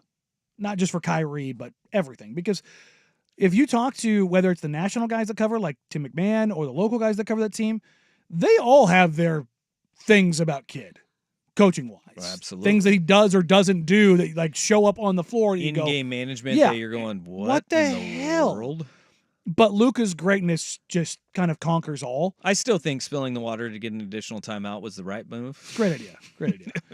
But the thing about Luka the thing about Dallas that makes everything terrifying, it starts with Luka. And it has to do with the fact that his career averages in the playoffs are 33, 8, and 9. Good Lord. 33, 8, and 9. Okay? You can't deal with that. And he's getting smarter, faster, stronger, understanding the game better every single year. If gun to my head right now, Luka's the MVP. He's going to get it. He's going to get it, huh? Yeah. If they close out the next 5 games the way that they've been playing, I think he gets it. Boy, it's going to not sit well with Gilbert Arenas at all because he won't be, the most history. He won't be making history. Yeah. Or he won't be on the best team. Dun, dun, dun. Gilbert Arenas, his criteria is out the door. Overrated. Most overrated MVP in 41 years now. Kick him out. Yes. Move over Jokic, and new overrated MVP will be Luka Doncic and Gilbert Arenas. Into two of when what's funny is when this is all said and done, both those guys probably end up top 10 all time. Well, it'll be really interesting to see what do you think the ceiling is for this Dallas team if the playoffs were to start today. It would break their way because they would get the Clippers in the first round. Right now, the 1 seed is the Minnesota Timberwolves, not the Denver Nuggets. And Minnesota has been difficult for Denver because they have, when Cat is healthy, they have legitimate size that can bother them. And Anthony Edwards is finding ways to take steps forward. You've got Jaden McDaniels, you've got Mike Conley, you've got Naz Reid, but that Dallas team, as long as they can stay healthy, knocking on all of the wood. They're terrifying all the way through. Yeah, that's right. I said it. Because of Luka, and then Kyrie is properly put back in his Batman or in his Robin role, where he just plays off a guy. He might be the best play off a guy guard we've ever seen, whether it was with LeBron or now with Luka. Yeah. And I think part of the reason why it didn't work in Boston and with Brooklyn is, number one, he's crazy. But number two, who are the guys that were running things? Jason Tatum and Kevin Durant. What have been the biggest criticisms of them as players?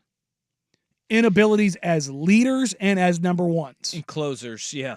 What has never been in question with LeBron James or Luka Doncic? Being a closer, being clutch, being a number one, and being a bona fide number one. Yeah. And that's the thing is, like, people say, oh, LeBron didn't take the shots. No, he always made the right play. What does Luka always do? You know, and this is probably like with Kyrie Irving, the criticism of like the modern player in the NBA, like Tatum, Jaylen Brown, all those guys in Boston, they play team basketball, right? Which is old school basketball. Like Kyrie is the new age player where he plays off of a star and a dominant player better than team basketball. Yes. And that's the thing is, like, and again, this is a guy that can win you a Game 7 in the NBA Finals. Like, let's not forget what he can do and what he's capable of. So when you have Luka and you have Kyrie and you have these monolithic bigs that fit very specifically what they want to do. So no matter which of them is on the floor, you have a 7-foot rim roller who is, what did Gafford finished, 35 straight shots? It's like an NBA record. He hit 35 or 37 straight. And it was just dunk after dunk after dunk after dunk that he was spoon-fed by Luka. Then Josh Green is out there getting them into transition. Derrick Jones Jr. is out there finishing plays in transition. Dante Exum in what is one of the coolest stories in the entire NBA. Dude, he was going to be like done. A prodigy, and then his knee just got twice. Yes. Twice. Had to go overseas, and I'm not talking overseas happy fun time like Mario Hezonja. Like, I'm talking about the depths of overseas basketball to completely redevelop his game. And a guy who could not shoot to save his life is out here hitting game-tying threes to force overtime and get a win. See, those folks that are upset when that Scoot can't shoot, it can happen. So send Scoot overseas to Partizan or Belgrade and go from there. Here's my question, though, with Dallas. When things don't go well, what Kyrie will show up? Because I think that has always been the thing, too. And, like, if things break their way, if they get the Clippers in the first round, they can win that series. No doubt about it. If Minnesota is sitting there waiting for them, they can win that series. Like, and then you're in the conference finals. What happens, though? Can they get over the hump? Because we know he will disappear. He will shut down. He's done. Like, he shuts down, not to his teammates. Kyrie Irving. Oh, sure. Kyrie Irving shuts down, disappears, gonzo. That is the question that I have, because it's good to have Luka. If he's there and he's playing, like he's being basketball Kyrie, I think I wouldn't pick them in a series. But if you're asking me, could Dallas beat Denver in a series? I think they could.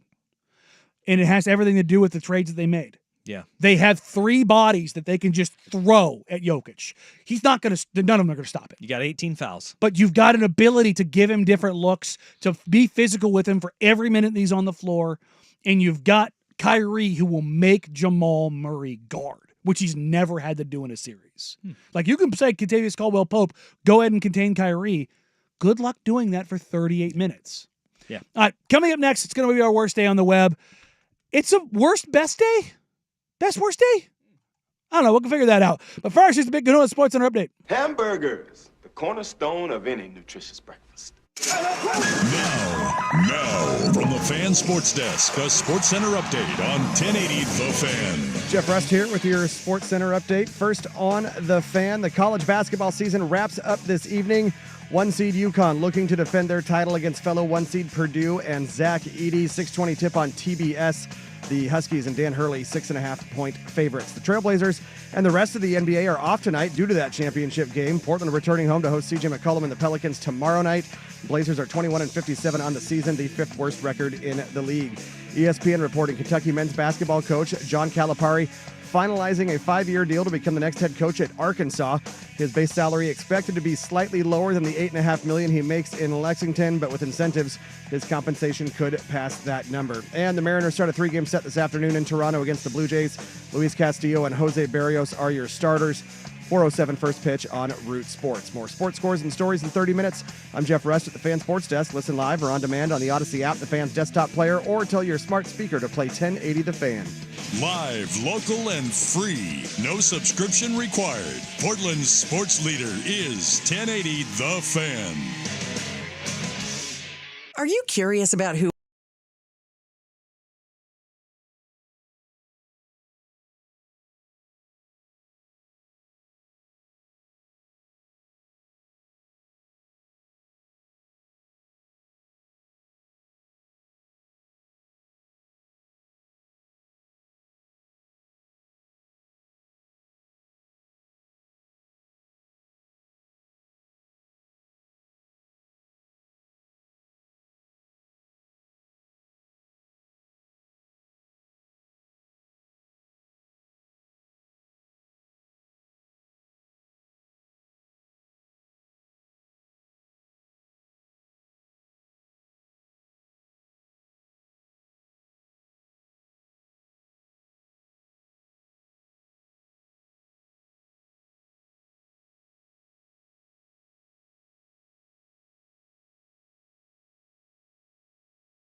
It's time for today's worst day on the web. With Danny and Dusty on Odyssey and 1080 The Fan. Man, that sucks!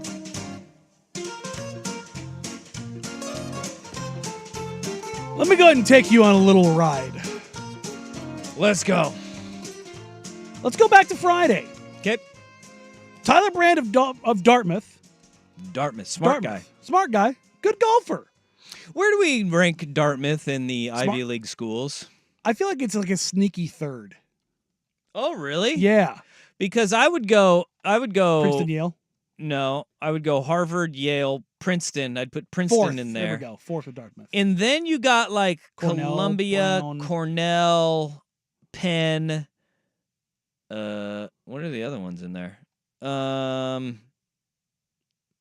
Columbia, You and said that. Brown. Yeah. Brown. Yeah. I think Dartmouth is fourth for me. All right. A solid right in the middle of the pack. Just right in the middle of the pack. God, middle of the Ivy League. Can you believe it? Don't they say that like Brown is the low-hanging fruit? Like Brown and Cornell, don't they get the knock of Ivy League schools? I'd still like to go to either one of those schools. I mean, do you want to go to a school called Brown? No. That's where Your school is a color. But that's where the great Chris Berman went. I mean, he went to Brown. Isn't that in Rhode Island? Yeah, where did the Unabomber go? Harvard. There you go. See, well, maybe that kind of takes you away from there. I don't know. Just I don't saying. know. And you're in Providence, Rhode Island, which Providence doesn't get the love. The mob is very aggressive in Providence. It's great if you're in a Fairley Brothers movie. There you go. Yeah, they always find a way to mention that, right? Providence. Yeah. All right, there we go. There Sorry, you go. Dartmouth. Tyler Brand, golfer, Okay. in golf tournament. Yes. In the round on Friday, triple bogey, 3 doubles, 5 bogeys, shot 84. It was the second worst round of the day. Yikes. Okay. He went 41-43. Been there. Done that. Yeesh, that's a good day for me, baby. Been there. Saturday. I'd be thrilled with that. Right? I would love that. Saturday. Okay. Tyler Brand makes 8 birdies and an eagle to shoot 61. It was the best round of the day by 5. 23 stroke swing in a 2-day span, in a 1-day span. He just goes, yeah, we're going to flush it. We're going to come back Saturday. We'll balance it out. New day. New day, baby. Third round. I have not been there, but I can No. comfortably say I've never been in 61 range or anywhere close to 61 range. Third day, Brand has to withdraw after getting distracted and walking into a tree, giving himself a concussion. And now Dartmouth is last in the Ivy League rankings. So he goes 84, 61, feeling good. Round 3, you're feeling really good. And then you run into a tree? How do you walk into a tree? Well, we've all been there, but I Not don't know. sober. He wasn't on his phone. Not sober. Well, yeah. I mean, maybe this tree just came up out of nowhere. Nobody knows. Maybe that tree just it came out of it. Just said, "Nope, here." I have no idea how you walk into a tree, but just walk into a tree, to get a concussion. you get concussed and have to withdraw from the tournament. This is up there with all-time. Head first is the man leaning forward? This is all-time sports injuries we're getting here. I mean, are we talking like straight into the trunk? Was it just a massive branch that he didn't see and walked into? With like what? I'm assuming it's a video. massive branch. That's the only explanation. You don't you because don't just again walk to into the hit trunk your, of a tree yeah, and to get a hit a tree. concussion. Yeah, this is a low branch. Wham! Got him right on the forehead. I'm still wondering exactly how distracted how did he get that distracted? What happened? Like he's not walking out there looking at videos on his phone during the round. No, you don't have your phone with you. I'm assuming that maybe he was talking to his caddy, turned over, was looking over his shoulder, and then boom, you get the tree branch right to the side of the head. Or maybe he saw a co-ed or something. This is slipping, getting out of the shower. This is injuring yourself playing Guitar Hero. This is up there. You are in. By the way, this is in Q school, so he has an opportunity to get into a PGA Tour event, and you run into a damn branch. Unbelievable. This is only one-upped by Akshay Bhattacharya, the guy who won the Valero Texas Open. Dude forced a playoff by sinking a putt, fist pumps, dislocates his shoulder on his fist pump because golfers, athletes, dislocates his shoulder and then goes and wins the playoff. But he won the playoff, right? He's not walking into a branch. That branch isn't going to take him out. Dislocated shoulder, not taking him out. And by the way, if you dislocate your shoulder fist pumping, that thing's dislocated before. Yeah. That's not your first That rodeo. shoulder's cooked. That's not your first rodeo there. And to be able to go and finish, the first dislocation, you're like, oh boy, that'll get you. But if you've done it a couple of times, you can shrug that thing off and go and play. But not only did he win the tournament, he got his spot in the Masters too. Yay. The field is set. And now his shoulder is nice and swollen for the Masters. That's right. He's doing an interview right now because I'm not an animal like you are. I'm watching my Masters coverage Is it just on the me, TV. or does it look like his shoulder is off? A little bit. He's a wiry feller. Yeah, no, that is a tall, skinny man. This is a bit. Look, He weighs a $140. I think you may be a little bit generous. And he's there. not short. No, but you know what? I bet that guy drives the ball 330 yards. Just uses all that wire for torque. Yeah, I bet you he can smash the ball. That's the weirdest thing about golfers is that they are wiry. None of them are really all that built. They can hit the ball a mile. Golf ball in club technology, be damned. Sure. Those guys can smash the golf ball. It's incredible when you get out there and you see those guys and how fast they swing and how much torque that they get when swinging the club. It's ridiculous. So, golf guys injuring themselves. One guy winning a tournament, the other guy withdrawing. So, look, it makes you feel a little bit better when you go out onto the course and you come back healthy. I think that's what we can come back with. Is that, hey, I put down like 50 beers and I didn't get hurt. You know. On that note, liver. I saw a TikTok this weekend of he is 6'1", 130 pounds. Yeah, that tracks. Every last bit of that. He is just a skeleton with organs. That's right. He is. Let's see. Average driving distance 298.5. Yeah. So he's a 300. He's 300 off the tee, weighing at 130 pounds. Yeah. That's unreal. Crazy. I bet you his mobility and his swing is unreal. Yeah. It's like just Gumby. Yeah, just like completely spinning him up. Yeah. Yep, I got this. Sammy Sosa throwing his back out sneezing. That's one of them. I think that's in the 100%. The golf injury or the sports injuries that we never see coming. That's an all-timer. But concussing yourself in Q school after going 84-61, that's up there. It's a great story. That's up there. Absolutely. It's a great story to tell somebody after you're managing your trust fund. Ooh, Trevor Bauer missing a start because he cut his finger on a drone. You remember that? That was a playoff. Oh, yeah. That was a playoff game, too. He missed the playoff start because he was fixing his drone. Not the dumbest thing he's ever done. Yeah. No, not at all. No. Mm-mm. Crazy. He is. But back to feeling good about your golf game. I was watching a TikTok this weekend, and it was a great overlay. Grumpy old men, Walter Matthau. Yeah, they had a guy absolutely shank his drive, and then his partner comes up and shanks his drive, and then they both looked at each other and they go, oh, "What a day!" And then it cuts to the scene from Grumpy Old Man. Is like, "What are we gonna do now? I don't know. Get drunk?" And I was like, "Yeah." Been there. Yeah. Been there. That sounds like a lot of golf rounds I've been It's a good, in. healthy day. Right off the tee, right off one. Let's go ahead and let's go for that ranch water. All right, so those are your worst day, best day, quasi best worst day. It's not bad. So a little group, little Masters golf yes. love there. See, look, I'm not anti-Masters, not entirely. See. Hello, friends. Oh, we got a hello, friends. Hello, friends. All right, coming up next, we get some more baseball stuff to kind of work in here, and it has again not baseball related. We'll have some news and notes that we'll hit before we reset for hour number 3 coming up here on Danny and Dusty, 1080 The Fan.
baseball just can't get out of its own way, like in any way, shape, matter, or form. Whether it's pitchers' arms falling off, scandals around the biggest star in the sport, the inability to market the sport or the players itself. The Dodgers, being an S show beyond Shohei Ohtani, when he hits his first Dodgers home run and basically hold a lifelong Dodgers fan hostage until she relents on giving up the ball, which we have an update on. Yeah, they've tried to make right. And I don't think they necessarily made right here.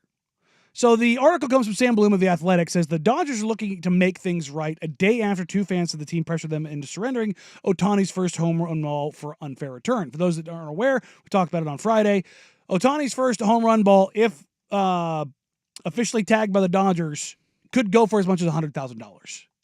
It's a pretty fair or pretty nice, juicy return. It's a hefty price tag. They gave the people that left 2 autograph hats and 2 autograph bats. Yep. Which, nice, but each would essentially fetch $1,000. Not great. Oh, I thought it was $5,000. Oh, there's one. It was autograph ball. I thought it was each. It was $5,000 total. 2 hats, and 2 balls. Yeah, so 5 items, $1,000 a piece. Which I thought it was $5,000 a piece. Yeah, no, 5,000 total.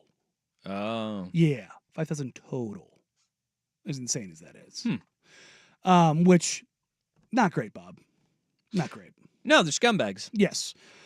They are now saying that Amber Roman and her husband have been invited to an on-field experience at Dodger Stadium. The lead person in charge of the experience has said that they want to make sure that they make things right. And by giving them $100,000? Yeah, that's the thing. I don't think that's the thing. Apparently, they're going to be allowed to meet and greet everybody on the team, not just Ohtani. And basically, whatever you want to take to get signed can get signed by the individuals or the whole team, which that's a good start. But none of this is anything out of the Dodgers' pockets. No, and they get like 2 club seats. That's the only thing that comes out of their pockets. And that's the thing is like, that better be like 2 season tickets. No. And that's the thing is like, the ball's worth $100,000, guys. But they seem to be okay with this now. Because they're lifelong Dodgers fans. Yeah. And they're saying they don't want to extort it, but like, this is still, I want to see a team go over the top. They're not going to do it. Which is not in insane. LA, not the Dodgers. They're not going to go over the top for anything. Which is insane because if you're saying that this thing is worth so much, then show it. I know, right? Seems pretty simple. The Yankees went out for Aaron Judge's ball pretty hard. But they didn't even they were nowhere close. They were in that same ballpark as what the Dodgers gave, but at the same time, because Bree Amaranthus, formerly of NBC Sports Northwest, it was her husband who got it. He was smart enough to know. I'm walking out with this. Good luck not authenticating this because it's a record-breaking home run. Yeah, and we all saw on TV I was the guy who got the ball. Yeah. Like it was like, you're not going to play this game with me. But their offer was really similar to what the Dodgers offered up. I mean, that's just kind of the way, and that's the way they start the negotiations. That's the thing, is that you kind of got to be an a-hole if you get these things and you want a ton in return for whatever home run ball you get. A player willing to give $50,000 to $250,000 up for their number. Yeah. And Ohtani being a $700 million player. And that's my point. Like, let's go ahead and make this right. Yeah. Okay? All right. But that's not the only thing that's kind of wrong with baseball right now. And now you can hear it from some directly in baseball, as the Angels, embroiled on their own stupidity, on their broadcast, absolutely lost their minds in the best possible way. Negative story after negative story, scandal after scandal, a fiasco in Oakland. You have these ridiculous-looking jerseys. You have the MLBPA challenging the league about the pitch clock today because of constant pitcher injuries, and yet, not to mention your global superstar is embroiled in a betting scandal. But on top of all of that, you have a young player trying to make a name for himself who has come up and reached base safely in every single game that he has played. and the league allows this scoring change to go on to end his streak, kill this story, a positive story that's happening in Major League Baseball. It is an absurdity. Yeah, I mean, when you think about all the positivity from all over the social media world, how it impressed everybody to start your career. He was just in college last year. He was still playing college baseball at this point. And then to have that taken away on a base hit. It was a base hit. It was a clear hit. It wasn't even really a borderline call. It was a clear base hit. Yeah, like I said in the pregame show, the NBA doesn't take an assist away from LeBron James, and he's got a triple-double, and he's trying to add on that record. It just doesn't happen. Wow. Well, scorching the earth around your own sport. If you don't know what they're talking about a young Angels player, Nolan Schanuel. Yep. Who Major League Baseball went in and they reversed a single on March 30th against Baltimore and changed it to an error, ending his on-base streak. He had 30 games where he successfully got on base to start his career. And they ended it by going back and correcting something in a scorebook error a week later. And they changed it to an error in the field instead of a single. And I understand, like, the Angels don't have much to get happy for right now. They just had to remove their owner, Artie Moreno, from their pregame hype video because he's getting booed mercilessly when they show it on the Jumbotron. And Artie Moreno's super sensy about all things that he screws up. Like not trading Shohei Ohtani when he was walking out the door. Well, yeah, and so he had himself removed from that so he doesn't have to hear himself get booed. But, like, I think it's pretty funny that's coming from the Angels broadcast, which the Angels organization as a whole is no different than Major League Baseball itself, because you had the stadium scandal where a mayor had to resign because of the fact that there was funny business with the proposed new Angels stadium. You have the death of a player that was covered up because he was getting drugs from clubhouse attendant. Your clubhouse attendant. You had one of your clubhouse, or I think that was a trainer, but you had one of your clubhouse attendants was known for being the spider tack guy across Major League Baseball. You have the Ohtani stuff. You have the fact that they've had one of the best players, if not the best player in Major League Baseball throughout his entire career in Mike Trout, and you have had an inability to win around him, despite having not just the world's best player in Trout, but the second best player in the world for a lot of times. And then he overtook Trout as the best player in the world in Shohei Ohtani. You have two of the best players in baseball. Ever. And they can't win. And so, like, they're like, Major League Baseball can't get it right. Neither can the Angels, for God's that's probably sakes. why they're used to seeing how awful it is, and things are so awful in Major League Baseball that it's superseding the awful and the stink that is coming from the Angels. It's been a And this is what we were talking about a couple weeks ago. We can never talk about baseball as baseball because they can't get out of their own bleeping way. That's true.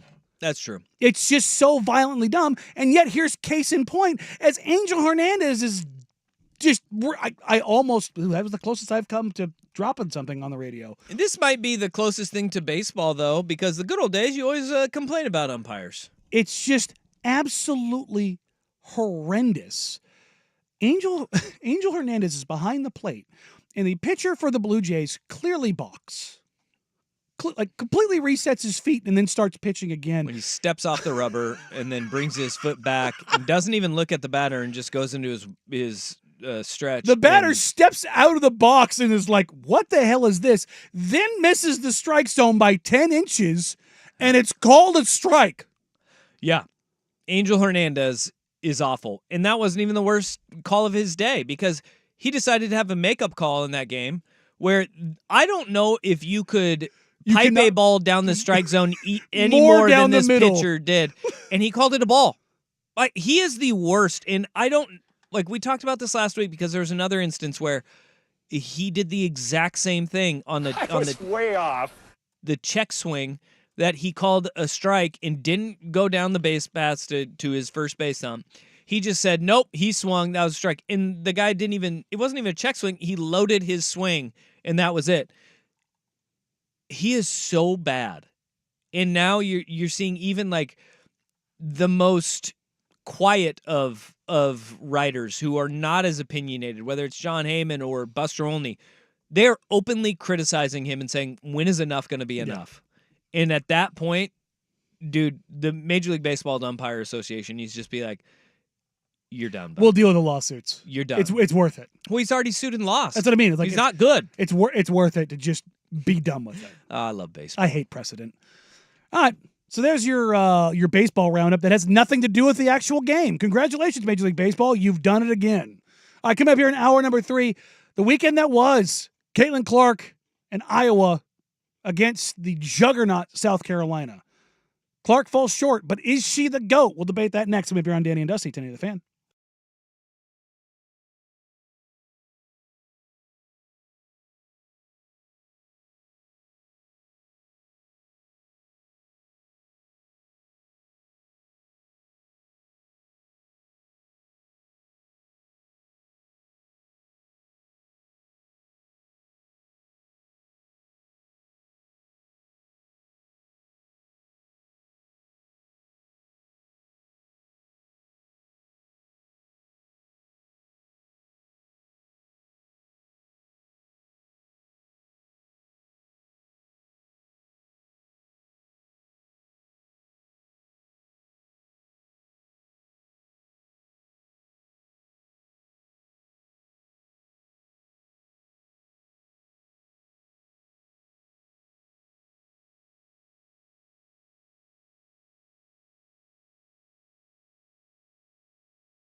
my ass. Big ass boy. Hour number 3 here on Danny and Dusty on a Monday afternoon. Whether you listen on 1080 AM, watching along on youtube.com/1080 AM The Fan, or twitch.tv/1080 AM The Fan. We appreciate you. We love you. Lots of different ways to take in Danny and Dusty. Yeah, it's a growing list of ways that you can take in this program and all the other programs as well. Yes, the list of ways you can take us in is growing. You know, it can't take you anywhere. Nowhere. What am I? You put it on a T. What am I supposed to do? That is 7 and 9 bull. 7 and 10 now, I guess. But He needs to do a new one. He really should, just for he does for the people. Yes, we need it. We need a patch. Maybe, hey, work on booking Jeff Fisher so we can get that is 7 and 10 BS. Just get him to say the word 10. That's all we need. Just say 10. Just in monotone and put that over the top of it. And we can patch that's it. 7 and 10. You book Jeff Fisher, and I'll be like, now we have Jeff Fisher on. Hey, on National Mustache what Day. comes after 9? First question: what is between 9 and 11? The Saudis. Thank you. Have a great day. And we just get out. And we're good. Yeah. Oh, we're going to get into the women's college basketball final. South Carolina, Iowa. That was a hell of a basketball game. Before we dive into it real quick, the ratings have been released. And for the people who text in or say things on Twitter like, stop talking about women's basketball, nobody cares. This is my polite way of telling you to shut the hell up. 18.7 million tuned in for Iowa, South Carolina. With a peak of 24 million. That's a lot of people. And look, that is a record number. There is star power. And that's what matters right there. That's it. Caitlin Clark going back-to-back, people wanting to see either her success. And look, there's a lot of people looking for Caitlin Clark to fail. Oh, God, yes. It was amazing. That's how you know people she's had great. turned. And yeah, this is like, I love that women's basketball and women's college basketball has gotten this stage, and they've run away with all of the publicity that they've gotten. Mm-hmm. And it has been great for the sport. It's been great to see like my daughter and her friends even caring about, the women's tournament and women's basketball now. That has all been really cool. The thing that it just bothers me to no end is that now that women's college basketball is being watched by the masses, it's almost like, no, we can't have women's college basketball this way. How dare they say anything negative about Caitlin Clark? And that's the thing. How dare they consider her the GOAT? That's how you know you've arrived as a premier sport in this country, is that irrational takes and stupid people spouting off about your sport. It means that they care. Here's the thing before we're going to dive into the GOAT conversation. It's like we've watched this with every single athlete who has achieved greatness, where people will prop them up and people will try to Skip tear Bayless them made down. a career out of it. And, getting millions of dollars. And this is like, it's not always going to be all kumbaya, because I think like there's an element of fans that kind of want that to continue, because there was always a niche and tight following of women's college basketball that they always propped the sport up because they were always hoping to grow it and grow it and grow it. 18.7 million people are watching. Yep. People are watching. And they're not going to be as nuanced, and they're not going to know as much. Like soccer has had this in America for the longest time, where it was like, why don't more people watch soccer? But then people start watching soccer and they're like, you don't know what you're talking about. It's the artificial gatekeeping, and you see this, and it's not just unique to women's sports. So before anybody loses, that's why I said crap. soccer. Like, and that's the thing is like it's unique to whatever niche sport is out there. That's the other biggest glaring example. Yeah, no, it's. But there's been, particularly around women's sports, there's been this. You have to champion women's sports. If you say anything negative, you are against it. You are evil. You are bad. It's like, no. Talking about the sport honestly is when you've actually made it. Mm-hmm. And honestly, right now, what Caitlin Clark has done is absolutely incredible. And honestly, the way that she is discussed is very dumb, particularly by former UConn players. When you just talking about the greatness of Caitlin Clark. Okay, for those that don't know, most of the time in women's college basketball has been dominated by two teams, Tennessee and UConn. If you look at the best women's basketball teams of all time, it's going to be some juxtaposition of Tennessee versus UConn over and over and over again. What Caitlin Clark has done throughout her career, now taking Iowa to back-to-back national title games. Dragging them. Look, I'm not trying to denigrate her teammates. No, Marshall is a really good player, defender. Who's their big, their post starts with an S. Stolke. Stolke. Yeah. Stolke is a fine player, but we saw like Cardoso from South Carolina. That girl is a stone cold killer. And she's what, 6'8"? 6'7", 6'8", yeah. Good Lord. They've got a very good team at Iowa. But if we were talking about any other basketball team, it would be akin to LeBron dragging the Cavaliers to the NBA Finals, yes, right? And it's an okay thing to say. This is 09 LeBron. That's what this is. And where they're fine players, there's really good players and solid players, but your team was not nearly as talented or prolific in any other category as most teams that end up in the national title game. And that's a fair thing to say. If you look at like the 2009-2010 women's team at UConn, one of the better teams they had Maya Moore, Tina Charles. Okay. Which those are really good. I don't know if you know this, the two of maybe the best players to ever play the game. Yep. Is that happening at Iowa? No. Okay.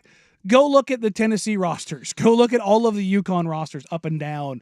Look at the teams that Diana Taurasi played on. Yeah. Look at the teams Sue Bird played on. Boy, Diana Taurasi and Sue Bird are taking shots at Caitlin Clark. Mm-hmm. And I like it. I think it ultimately it will be good for the women's game because they're like, she's going to have an awakening when she comes to the WNBA.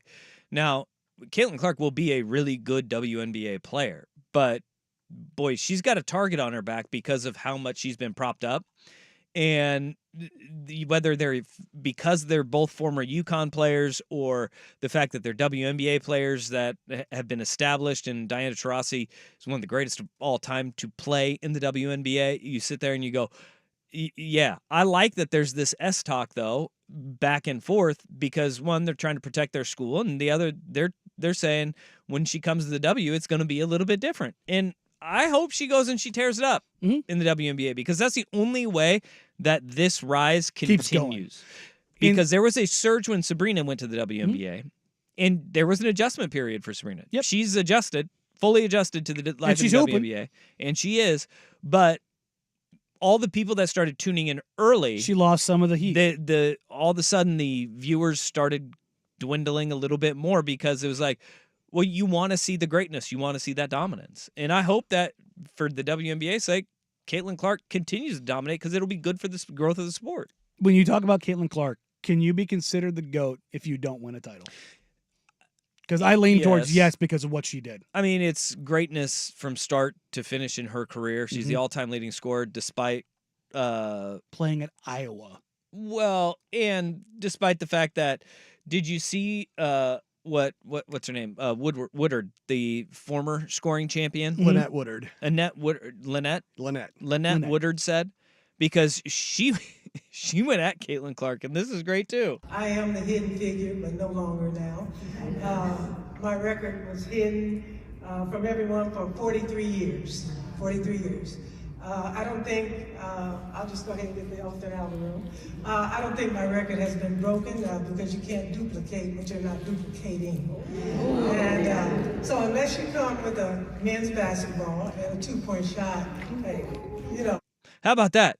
Like, we forget when she played, they didn't have a women's size basketball. They played with the men's size basketball. And she's saying, we didn't have three-point line either. So my record still stands. Well, and I believe women's basketball was also not under the NCAA umbrella. That's why it did. That's why her scoring record does not count in the official record books.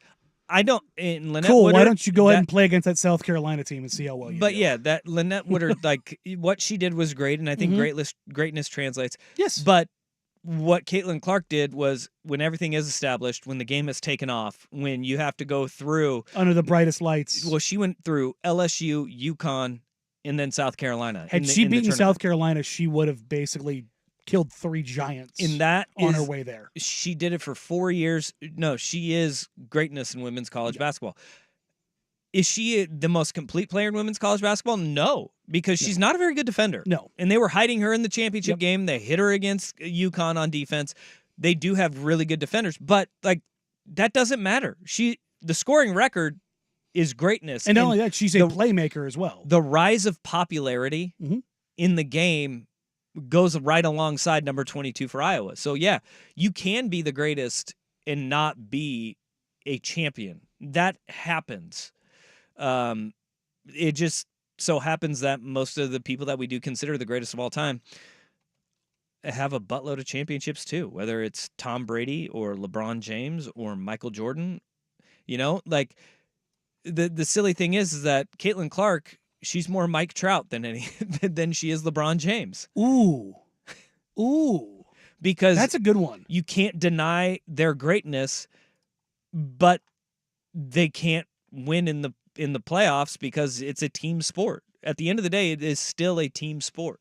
And so, I mean, we aren't sitting there and saying, Mike Trout's not the greatest. Well, you look at what he's doing. Yeah, he's pretty damn good. Really good. And probably one of the best to ever do it based on his WAR. Yeah, that might be the one. Like you look at it and you go, that might be the best player of all time. But what's around just doesn't never gonna have a ring. Like throw Maya Moore on this Iowa team. Throw Brianna Stewart on this Iowa team. Throw Elena Deladon. Throw Diana Taurasi. Throw one other of those great players that all those other great teams all had. Throw one of them on that Iowa team. They're murdering. With Caitlin Clark. With Caitlin Clark. They're a buzzsaw. Because what was the thing that and I'm not taking away from South Carolina. They were undefeated this year. They were great. But what's the thing that killed them? Is that they got murdered by size. That South Carolina team is not getting enough credit. No, they buzzsawed was 38-0. And they went undefeated throughout the entire season. As Don Staley said, the best part about this championship is that it was unexpected. The whole run to being as dominant as they were from start to finish the season, they didn't even see this coming. And I think that championship game was great for the women's game and for South Carolina too, because South Carolina went through and they knocked off the queen of basketball in Caitlin Clark, and they did it emphatically. And look, Caitlin Clark got hers. She also got 30 points on 28 shots. Like South Carolina did a phenomenal job on her. The thing that stands out to me in this game is 51-29. Is that the rebounding differential? Yeah. Crazy. Cardoso had as many offensive rebounds as all of Iowa. And that right there, that was the game. And South Carolina fell into like an 11-0 hole, and they just kept whittling away, and it was like, dude, that team is way better, top to bottom. It's good. Turns out size matters. Yup. Still there.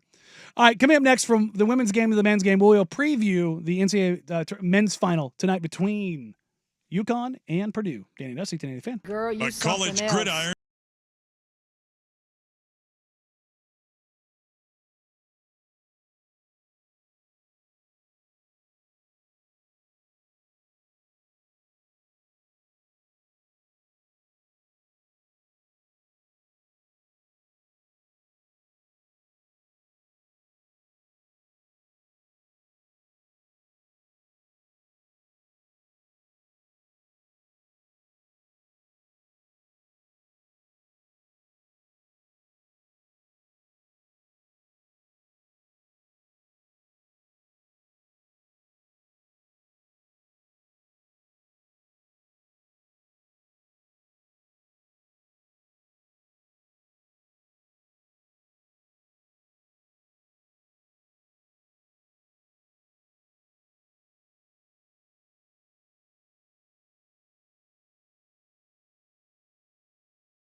Transitioning from the women's game to the men's game, the final for the men's game is on tonight between Purdue and UConn. And you have two of the biggest humans on the planet duking it out. A lot of beef on the floor. 7'4" versus 7'2". I'm here for it. Don McLean versus Zach Edey. And for some people, a lot of poorly informed people, it's going to decide who goes where in the NBA draft.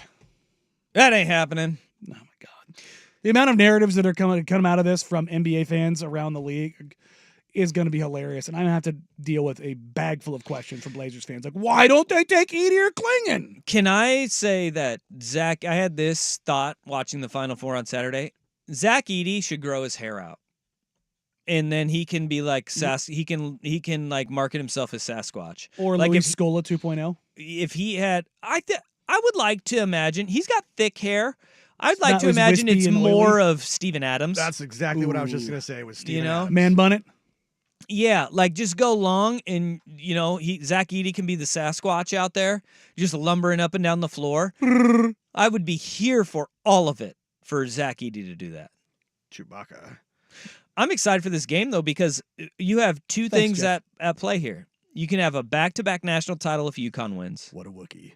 And then if Purdue wins, then that solidifies both teams that lost to 16 seeds as a one would go on the very next year and win a national title. And they both have titles. And you'd have Purdue finally being able to shake the bugaboo, Edey being National Player of the Year and kind of living up to it. Because when was the last time a National Player of the Year won a title? Oh, boy. I feel like it's been a while. I don't know. I have no idea. It's been a while. Like, a long while, I feel like. And then, like, Gene Cady, who is still alive, according to my Google research. Gene Cady, still alive. He can finally have, like, Purdue win a title because, like, like, growing up, like, I loved watching those Gene Cady Purdue teams. And Purdue has had a really good basketball program for a very long time. And it was just like they are the epitome of cannot get over the hump. In 1980 was their last Final Four. Then you get into now the fact that Matt Painter gets bounced by a 16 seed, and Painter is a phenomenal coach. And the fact that they're doing it at a time where this isn't supposed to be where the Purdues of the world are the ones winning national titles, because everything is supposed to be skewed more towards the blue blood programs and the programs that have the most money. And it's not like Purdue is this broke boy school in the Big Ten, but they're not one of the big spenders in NIL or they're not hauling in 5-star recruit year after year after year. They do it a little bit differently. And I appreciate when those schools win national titles in this era because it's really stinking hard to do. Yeah, and having that ability to do that at that level just consistently. Yeah. With what Good. Painter's done and what UConn has done. UConn through 3 different coaches now. Painter through, how many years has he been there now? 14? 15? I feel like Painter's Has been it at Purdue. been that long? I feel like Painter's been at Purdue for a long time. Golly. Okay. But you're saying? But I'll go look that up. You go. I'll say it's just incredibly difficult to keep it going. And I'm going through the National Players of the Year and then looking back and forth at the title winners. Jay Williams? It's been 19 years Matt Painter's been at Purdue. Yeah, it's been there a long time, man. Yeah. But Jay Williams is the last one. Is the last player of the year to win a Jay national Williams, title. 2001, Duke won the title. National Player of the Year, Jay Williams, 2000, 2001, and 01, 02. Hey, let's go to Coach K and see how he feels about the possibility of Zach Edey becoming the latest National Player of the Year to win a national title since his Jay Williams. I'm looking right at you, Jeff. I love Duke. And there we go. Sound like a question mark even. And there it is right there. Coach K, everybody, chiming in on Zach Edey potentially being the first National Player of the Year to win a national title since Jay Williams. I love Duke. There you go. There have been There it some remembering some guys in here. Brunson was a National Player of the Year? I don't remember him being a National Player of the Year, but he was. Well, didn't they win a national title with him? So wouldn't he be the last one? I mean, It was the year before. Oh. Year before. All right. As weird as that is. So It's really hard, man. and having it line up has just been really weird because the biggest crapshoot in the world is the NCAA tournament, though, because of the upsets, because of the matchups and styles make fights, and then just kind of you have certain teams that they're not built for winning in these one-off tournaments, right? You have teams that are just built for the grind, and then all of a sudden, like a team like North Carolina State pops up that they peak at the right time at the end of the year, and you could be a national championship caliber team, but all of a sudden you have a team like NC State that hits their stride at the right moment, and boom, you're Tennessee and Rick Barnes, and it squashed yet again for you. It's hard to do, man. And that's what makes everything about what Danny Hurley has done so much more impressive. And the thing that's really going to suck is that if UConn wins that national title, one of the first questions when he's at the podium will be, are you going to listen to the Kentucky job? Yeah. Are you going to be a guy that is going to leave UConn after winning back-to-back national titles and having seemingly the perfect culture for the way you want to coach and go to Kentucky? Like, that sucks. That is the worst thing about, our media landscape and the way we handle things. It's just like after on to the next. Stanford wins the Orange Bowl and Harbaugh and Andrew Luck are on the field at the same time, and they're on the field, and the on-field interview is, "Are you going to enter the NFL draft?" to Andrew Luck. Like, let him celebrate the win, and then guess what? Danny Hurley's going to be in front of a lot of different cameras, and this question will get answered in short order. You don't have to ask it. Will be legendary. Oh, he is going to lay into whatever dumbass asked that question. That's the thing is maybe the fear of being embarrassed on TV will stop it, but I doubt it. Because you know how many morons have no shame in our industry? Yes. They will ask that question just because it's like, well, somebody had to ask it. No, they didn't. Not today. They didn't have to do it. And it doesn't matter. It really doesn't matter, because is the answer that you're going to get tonight genuine? No. It's not. Because if he is going to look at it, he's not going to tell you. Exactly. So, exactly. Honestly, he should look at it. Yeah, everybody should. If nothing else, to get a raise. Yeah. Which he'll get a hefty one after if he wins another national titles. All right, speaking of money, when we come back, we will talk about the aforementioned Matt Painter and the change, as it were, in NIL. But first, here's the Big Kahuna with a Sports Center update. That's that Hawaiian burger joint. Now, from the Fan Sports Desk, a Sports Center update on 1080 The Fan. This update brought to you by Vulcan Design and Construction. Check out the award-winning outdoor living designs or schedule your free design consultation at vulcandc.com. First on The Fan, the college basketball season wraps up this evening. 1 seed UConn looking to defend their title against fellow 1 seed Purdue and Zach Edey. 6:20 tip on TBS. Dan Hurley and the Huskies are 6.5-point favorites. The Trailblazers and the rest of the NBA are off tonight due to that championship game. Portland returning home to host CJ McCollum and the Pelicans tomorrow. The Blazers 21-57 on the season, the 5th worst record in the league. ESPN reporting Kentucky men's basketball coach John Calipari finalizing a 5-year deal to become the next head coach at Arkansas. His base salary expected to be slightly lower than the $8.5 million he makes in Lexington, but with incentives, his compensation could pass that number. And over in baseball, the Mariners start a 3-game set this afternoon in Toronto against the Blue Jays. Luis Castillo and Jose Barrios are your starters. 4:07 first pitch on Root Sports. More sports scores and stories in 30 minutes. I'm Jeff Rust at the Fan Sports Desk. Listen live or on demand on the Odyssey app, the Fan's desktop player, or tell your smart speaker to play 1080 The Fan. The Fan is live on YouTube and Twitch. And now, Window Nation brings you on-demand videos. Watch Window Nation's window into 1080 The Fan.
Well, it's a hot route, but we're talking college basketball.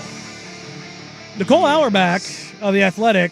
Tell me more. Has some pretty important news as it pertains to, what could be a big change in college basketball. And hell, this might apply to college football as well. The NCAA's Division I Council can adopt emergency legislation for a new transfer eligibility rule at its April 17th or through the 18th meeting. Proposed legislation would allow all undergraduate athletes to transfer and play immediately as long as they meet specific academic requirements. And this is all wrapped into the lawsuits against the NCAA from Tennessee, West Virginia, about the transfer portal in smashing down any hopes. They have open transfers right now because of the fact that they had to do the temporary stay on any squashing of transfers. Tez Watkins from North Carolina. Remember that saga? It was an absolute S show. But the NCAA has got to start allowing free transfer because the courts have just been crushing them left and right, and they're going to continue to get crushed in the courts. So the emergency legislation, it's about to run out. I think it was to the end of the month, and now they're just going to rip the Band-Aid off, and it's the right thing to do because the stupidest thing about the NCAA's transfer rules are that it only pertains to some sports.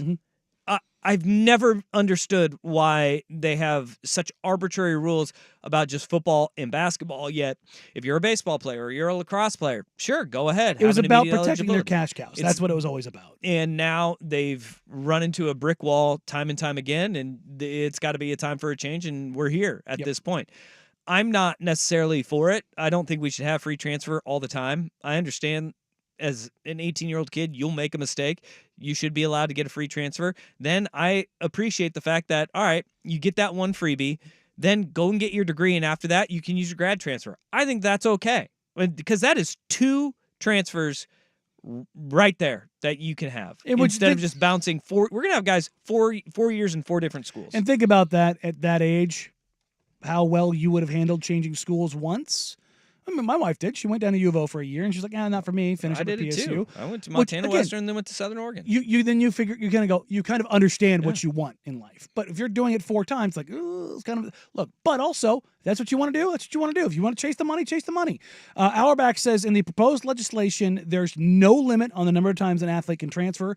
Transfer windows would still exist in the new system, and you still can't transfer mid-year and play for a second school in the same season. It's totally different. When I was in high school, we played Gresham High School to start the year, and they had Ronald and Reggie Richmond on their team, who were 2 really good players. And something happened during that game. It was the first game of the year, and one of them left the field, threw his helmet. He was gone, quit. Our first round playoff game, we played them again at Franklin High School, completely different high school. We played them twice in the same year on 2 different teams. And that's a wild turn of events there. Stuff happens. But you shouldn't be able to transfer mid-year and be like, yeah, I'm out. Sorry.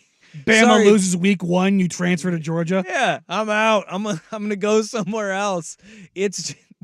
I'm glad that you can't do that. But look, and also, in all of the transfer stuff, I think that those 2 transfers are okay, but also having the transfer rule that is in place right now, which is if your head coach leaves, you have the ability to leave as well. I think that is good because with all the turnover that we have in coaching right now, most guys are available to have 3 different transfers that they can have, and that's okay. Hell, look at Oregon's quarterback heading into this year, Dylan Gabriel, right? He's on his 3rd school. He started at Central Florida, had catastrophic knee injury, then transfers to Oklahoma, gets his degree, boom, grad transfer. He's got a year at Oregon. Like that to me, I'm okay with that. That is totally fine.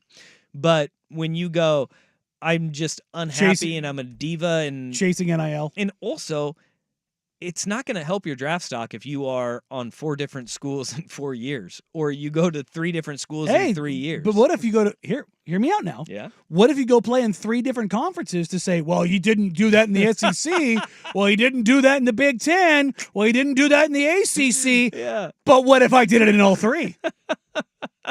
Just saying. Yeah. Couldn't handle that in the Big Ten. Handled it. Not bad. That's 3D You know? chess right there. Right? You're playing 3D. They're playing checkers. You're playing 3D chess. You know, you come in as a freshman and in the ACC. Oh, you couldn't handle that in the Big Ten. You go from Clemson to Michigan. Watch me. Go out there, get it done. Go from Michigan to Georgia. It's not a bad move. Not a bad move. I'm just saying. All right. Well, the winds are changing. The winds are changing, and this is just the latest in another.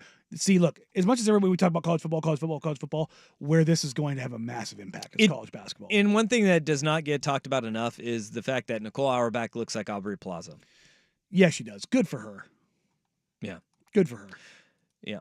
I mean, it's a doppelganger situation. If you're going to have a doppelganger, having a stupidly fun, hot doppelganger is fun. I had no idea.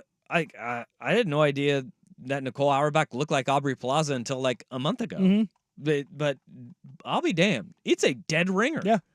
You could definitely see her getting stopped in Times Square and being like, "Oh my God, it's Aubrey Plaza." No, I'm just a college football reporter. There's a Warriors fan who looks exactly like Steve Kerr, and he's right. His seats are like right by the Warriors tunnel, and so he'll be like right there sometimes, like as celebrities come in and out. God, who was it? There was somebody super famous at a Warriors game a couple weeks ago who stopped and took a picture with him. Oh, there's an article. One of the National Athletic or whatever writers did a profile on him. Well, there's a Klay Thompson guy too who does that. Who does look a lot like Klay Thompson, especially now it's washed Klay Thompson. He really looks like him. Yeah, those doppelgangers are good. Especially the Klay Thompson guy looks like Klay and then dresses in a full uniform. Yeah, which I mean, if a little weird. It's a little weird. Look, if I looked exactly like a player, I might have a little bit of fun with it too. Just there's only a foot of difference between me and them. That's right. They're a little bit taller, but go ahead, live that life. If I was like, you kind of look like Donovan Clingan. I'm kind of mad at you about that, but you're also not wrong. Kind of look like Donovan Clingan. Yeah, fatter Donovan Clingan. I look like what Donovan Clingan will look like when he's washed. You're Kling Kong. Kling Kong. Kling Kong. That's his nickname, not Klingon. Yeah, it's Kling Kong. Kling Kong. There we go. It's pretty good. Yeah. Well, and I was asking for this, that we have Godzilla versus Kong in this title game, and we got it. We're here. We've got Godzilla versus Kong, and I have not seen a single commercial for Godzilla versus Kong with Zach Edey and Don McClingan. And that is a whiff by the movie studios because there's a new movie coming out. Well, it's out. There's a new movie out. It's a new movie out. New movie out right now. I also want to see The Fall Guy, the new Ryan Gosling movie. Wait, what? Yeah, it's a Fall Guy movie. Oh, man. Yeah, it looks pretty kick-ass. Okay. I'm in. You've piqued my interest. Coming up next, we'll get ready to hand you off to Isaac Suit coming up next. But when we come back, Idiocracy is upon us. Danny and Dusty, 1080 The Fan.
50th anniversary of Hank Aaron's 715th home run today.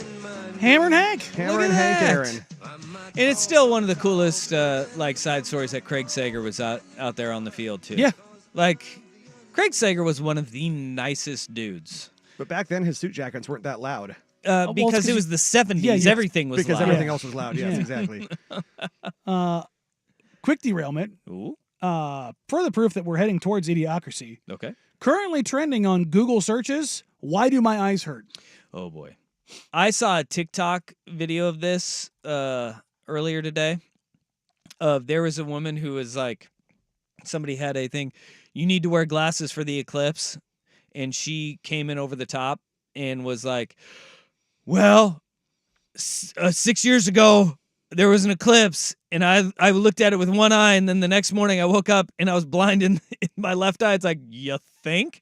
If only anybody your entire life has always told you, don't look at the sun and definitely don't look at a solar eclipse with no glasses. She's like, I didn't believe him, but it's real. It's like, yeah. Yeah, your pupils dilate, so it's like getting the sun directly in your eyeball. It's like the sun reaching inside your eyeball and saying, let me in. Trey Young a little bit ago tweeted, he said, so we need glasses for this or nah? And Donovan Mitchell retweeted it and said, no, man, go ahead, look straight at it. You should be good. I love Donovan Mitchell. It's perfect. Perfect. Wait, hold on. It'd be even better if they play the Hawks tomorrow. Yeah. They don't. They got the Grizzlies. Josh Hart had a tweet. Do we actually need glasses for this? And his replies were, yes. Are Please, you kidding for the me? love of God, don't do and this. his next tweet was, got him. Got and him. they had like Good.